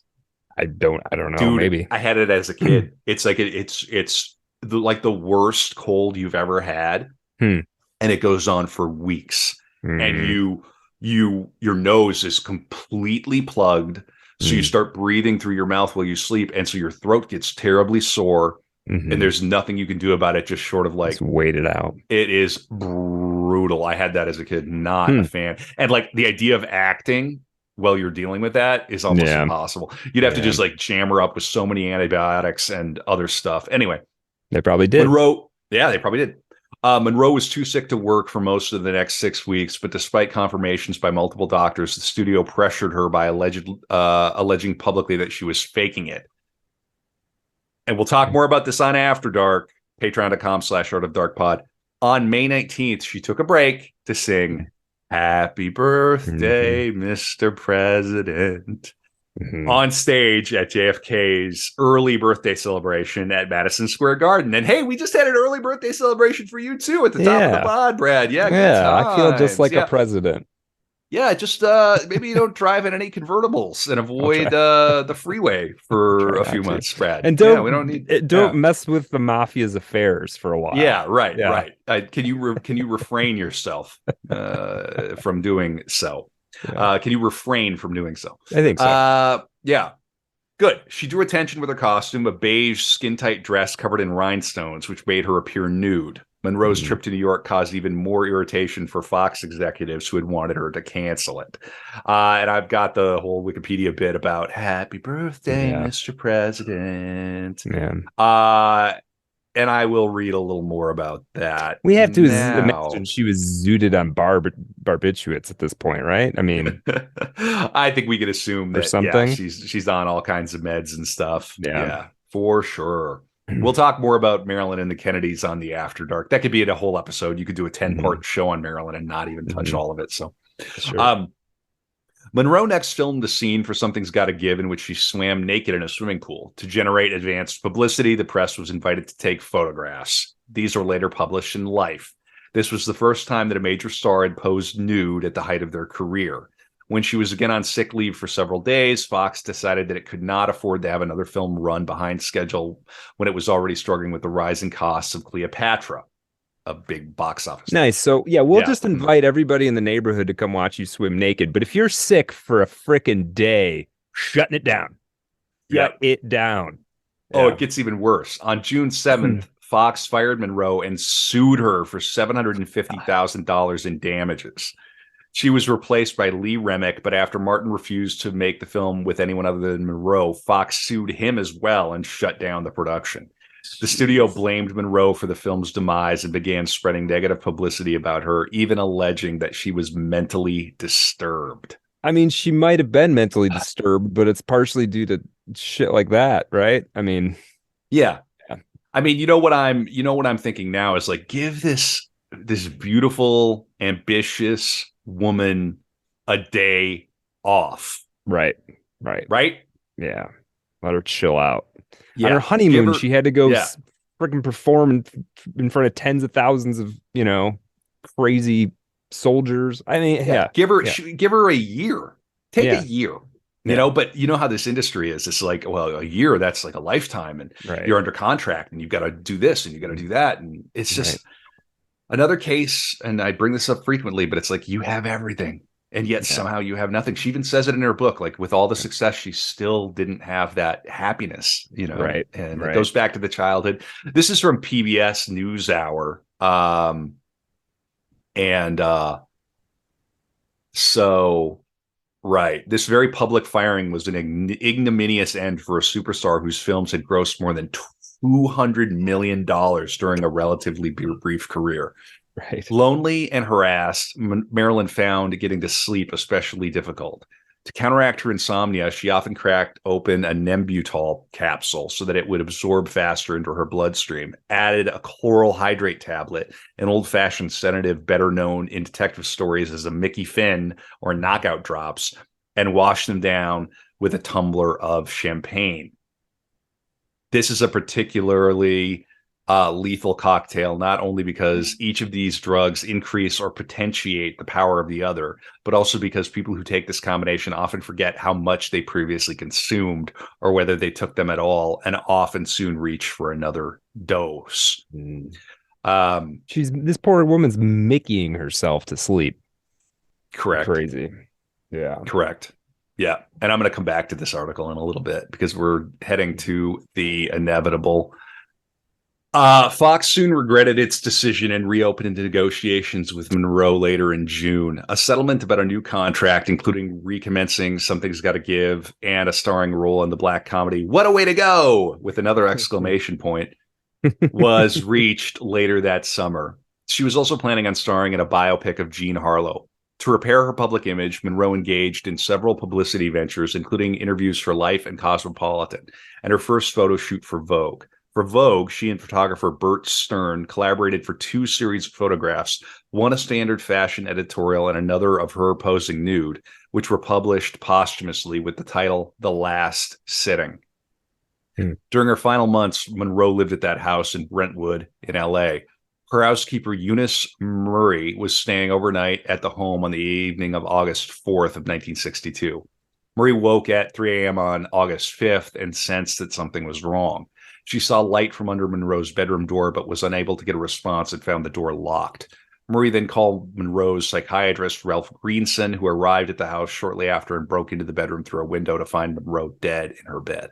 Ugh. Monroe's physician, Hyman Engelberg, arrived at around 3:50 a.m. and pronounced her dead. At 4:25 a.m., the L.A.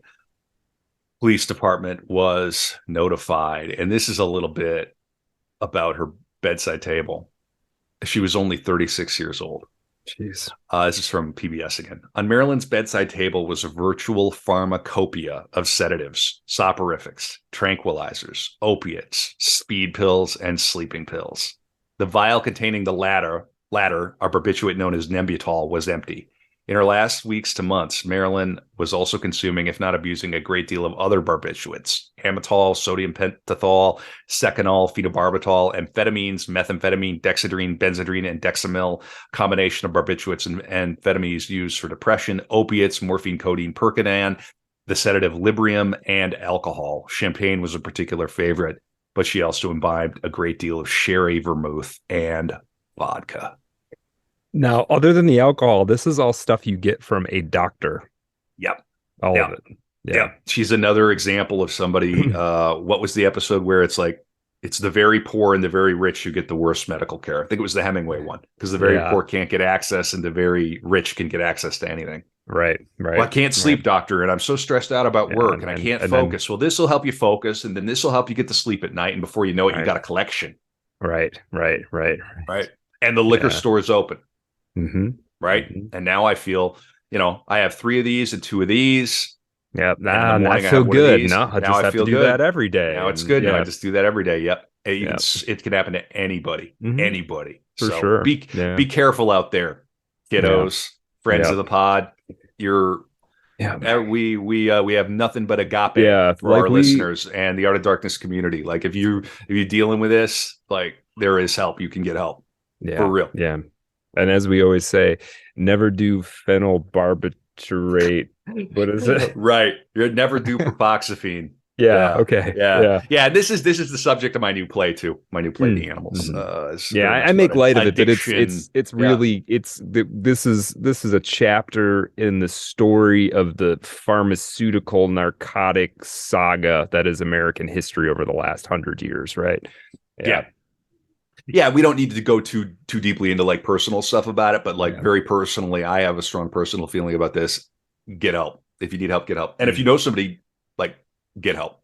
Yeah. 100%. Addiction is real, and it kills. Like somebody who, the way I tried to set up this episode was to hear as much from her in her voice or a near simulacra of her voice, so that like this could land. And I hope that it does. And it did, man. And I like that you did that, because this is a person who, because they became a poster, and then as time goes on, all of the details, that third dimension kind of get faded out, and she is just kind of an image.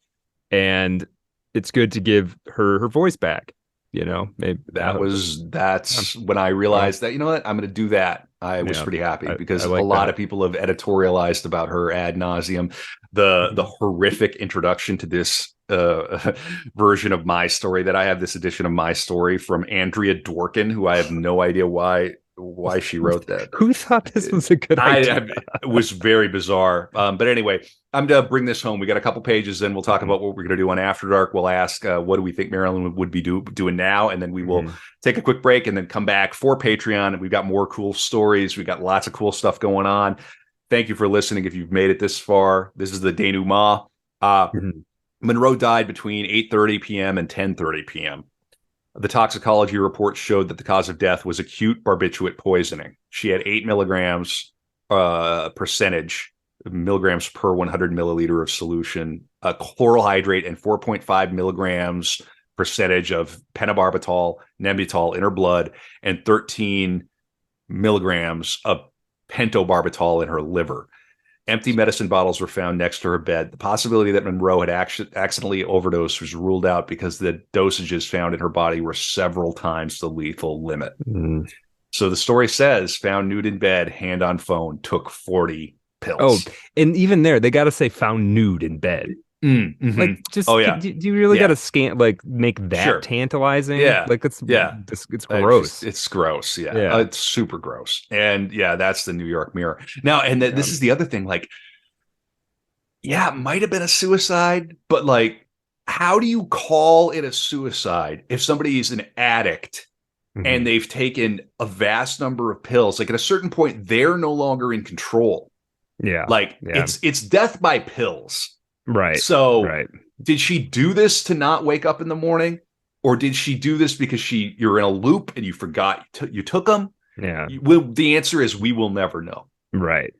Yeah. Do you do that, in such a drug-induced haze, you don't realize what you're doing? Yeah. Right. Yeah. So to call it a suicide, it's I don't know. All right. Now, of course, there are conspiracy theories, right? So sure. The LA County Coroner's Office was assisted in their investigation by the LA Suicide Prevention Team, who had knowledge on suicides, you would think. Monroe's doctors stated that she had been prone to severe fears and frequent depressions with abrupt and unpredictable mood changes and had overdosed several times in the past, possibly intentionally. Due to these facts and the lack of any indication of foul play, Deputy Coroner Thomas Noguchi classified her death as a probable suicide. Monroe's sudden death was front-page news in the U.S. and Europe. According to Lois Banner, it said that the suicide rate in L.A. doubled the month after she died. The circulation rate of most newspapers expanded that month. And then Chicago Tribune reported that they had received hundreds of phone calls from members of the public requesting information about her death. French artist Jean Cocteau, who we'll cover eventually, commented that her death should serve as a terrible lesson to all those whose chief occupation consists of spying on and tormenting film stars. Her former co-star Laurence Olivier deemed her the complete victim of ballyhoo and sensation. And bus stop director Joshua Logan said that she was one of the most unappreciated people in the world. Her funeral, held at the Westwood Village Memorial Park Cemetery on August 8th, was private and attended only by her closest associates. The service was arranged by Joe DiMaggio, Monroe's half-sister Bernice Baker Miracle, and Monroe's business manager Inez Melson. Hundreds of spectators crowded the streets around the cemetery. Monroe was later entombed at crypt number 24 at the Corridor of Memories. And this is the eulogy that Lee Strasberg gave. This is what Lee said. Marilyn Monroe is a legend. In her own lifetime, she created a myth of what a poor girl from a deprived background could attain. For the entire world, she became a symbol of the eternal feminine. But I have no words to describe the myth and the legend. I did not know this Marilyn Monroe. We gathered here today know only Marilyn, a warm human being, impulsive and shy, sensitive and in fear of rejection, yet ever avid for life and reaching out for fulfillment. I will not insult the privacy of your memory of her, a privacy she sought and treasured, by trying to describe her whom you knew to you who knew her. In our memories of her, she remains alive, not only a shadow on a screen or a glamorous personality. For us, Marilyn was a devoted and loyal friend, a colleague constantly reaching for perfection. We shared her pain and difficulties and some of her joys. She was a member of our family. It is difficult to accept that her zest for life has been ended by this dreadful accident. Despite the heights and brilliance she had attained on the screen, she was planning for the future. She was looking forward to participating in the many exciting things she had planned. In her eyes and in mine, her career was just beginning. The dream of her talent, which she had nurtured as a child, was not a mirage. When she first came to me, I was amazed at the startling sensitivity which she possessed and which had remained fresh and undimmed, struggling to express itself despite the life to which she had been subjected. Others were as physically beautiful as she was, but there was obviously something more in her, something that people saw and recognized in her performances and with which they identified. She had a luminous quality, a combination of wistfulness, radiance, yearning, to set her apart and yet make everyone wish to be a part of it, to share in the childish naivete, which was at once so shy and yet so vibrant. This quality was even more evident when she was on the stage. I am truly sorry that the public who loved her did not have the opportunity to see her as we did, and many of the roles had foreshadowed what she would have become. Without a doubt, she would have been one of the really great actresses of the stage. Now, it is all at an end. I hope that her death will stir sympathy and understanding for a sensitive artist and woman who brought joy and pleasure to the world. I cannot say goodbye. Marilyn never liked goodbyes. But in the peculiar way she had of turning things around so that they faced reality, I will say, au revoir. For the country to which she is gone, we must all someday visit. I don't know. I don't have French. I don't know. Yeah. Au revoir. Au revoir. Au revoir. Something like au revoir. Au revoir. No, that was lovely. That was a lovely sentiment, though. I mean, and it really shows that, Lee Strasberg, who is a sort of a acting, what do you call him? I mean, he's not an actor. A guru. He's a guru. A guru, right? A teacher. Yeah. Right, but highly respected, right, amongst the elites. Taught James Dean and Brando, I believe, many other people. That he would come and speak at her. That speaks to the levels at which she wasn't just a sex symbol, right? That was a layer of many. Yeah, I really like that. Huh? Yeah. Yep. All right, almost done. DiMaggio, for 20 years. DiMaggio coming through with the organization on that. Yeah. He was loyal to her. For 20 years, he made sure to deliver half a dozen red roses to her crypt 3 times a week. And after she died, he refused to discuss her publicly and never married again. Wow. In the following decades, several conspiracy theories, including murder and accidental overdose, were introduced. So the speculation she was murdered first gained mainstream attention with the publication of Norman Mailer's Marilyn, a biography. And it became widespread enough that the LA district attorney at the time conducted a threshold investigation to see if a criminal investigation should be opened, and there was no evidence of foul play. So it wouldn't be that hard to. That is a thing that you could make look like somebody who's got a known drug problem. You just come in there, you shoot them up with a little bit too much, and then you make it look. It wouldn't be unfeasible, but you'd have to get them to take the pills. Basically, you'd have to knock them out, and I'm gonna read this, and this is because I want to give the last word to Marilyn here. Well, before I do, Brad, what do you think Marilyn would be doing today? Yeah, I mean, she was definitely leaning more into that direction of it would be cool to see her have had a career something like Helen Mirren's, where it becomes very successful and respected as an actress, even more so. Her sex appeal is never quite forgotten, right? People still think of Helen Mirren as quite attractive.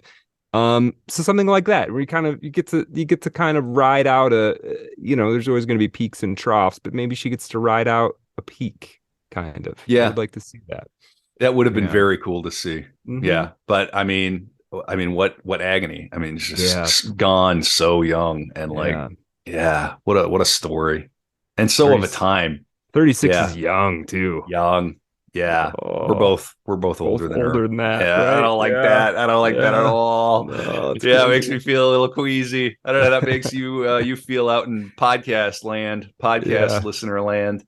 Well, I want everybody to come back for the After Dark, for Patreon. We are going to talk about Marilyn and the Kennedys. We're going to read from Capote's Music for Chameleons. And we're going to talk a little bit about the biopic Blonde, although Brad hasn't seen it, so blah blah blah. But I'm going to read a little bit about that. Yeah, no spoilers. Yeah, and we may have a special guest here to see if the kids here are going to behave. But please, if you listen to this podcast, if you consume these core episodes, if you enjoy the dark rooms that we bring, the guests, support us. The best way to do it is at patreon.com/artofdarkpod. $5 a month gets you in the door. We don't ask for more. If you want to give more, that's amazing. But I think you can see we put the work in. We aren't just phoning it in, and this is an effort pod. And I hope you enjoy this. I'm just going to give Marilyn the last word here. And this is from her book, My Story. And this is called The Bottom of the Ocean. And this is the bottom before she made her way up. When you're a failure in Hollywood, that's like starving to death outside a banquet hall with the smells of filet mignon driving you crazy. I lay in bed again, day after day, not eating, not combing my hair. I kept remembering how I had sat in Mr. A's casting office, controlling my excitement about the great luck that had finally come to me, and I felt like an idiot. There was going to be no luck in my life. The dark star I was born under was going to get darker and darker. I cried and mumbled to myself. I'd go out and get a job as a waitress or clerk. Millions of girls were happy to work at jobs like that. Or I could work in a factory again. I wasn't afraid of any kind of work. I'd scrubbed floors and washed dishes ever since I could remember. But there was something wouldn't let me go back to the world of Norma Jean. It wasn't ambition or a wish to be rich or famous. I didn't feel any pent-up talent in me. I didn't even feel that I had looks or any sort of attractiveness. But there was a thing in me, like a craziness, that wouldn't let up. It kept speaking to me, not in words, but in colors, scarlet and gold and shining white greens and blues. They were the colors I used to dream about in my childhood when I had tried to hide from the dull, unloving world in which the orphanage slave Norma Jean existed. I was still flying from that world, and it was still around me. It was while I lay on this ocean bottom, figuring never to see daylight again, that I fell in love for the first time. I'd not only never been in love, but I had never dreamed of it. It was something that existed for other people who had families and homes. But when I lay on this ocean bottom, it hit me, hoisted me into the air, and stood me on my feet, looking at the world as if I'd just been born. Quite nice. I like that. Never give up. Never give up. Ever. Ever. Full stop. Amen. Well, that Brad, was great, Kevin. Well, thank you. Okay. Yeah. And we're going to come back on the After Dark. We got more. We got another 30, 45 minutes of Marilyn. I feel good. Hopefully you feel good. Okay. I feel good. What were we going to good. call this again, Brad? Oh God, what was it? It was it was early on Straight Outta Compton. Marilyn Straight Outta Compton. We don't have to, but it's pretty funny. I don't know, man. What about Marilyn Monroe's Dark Star?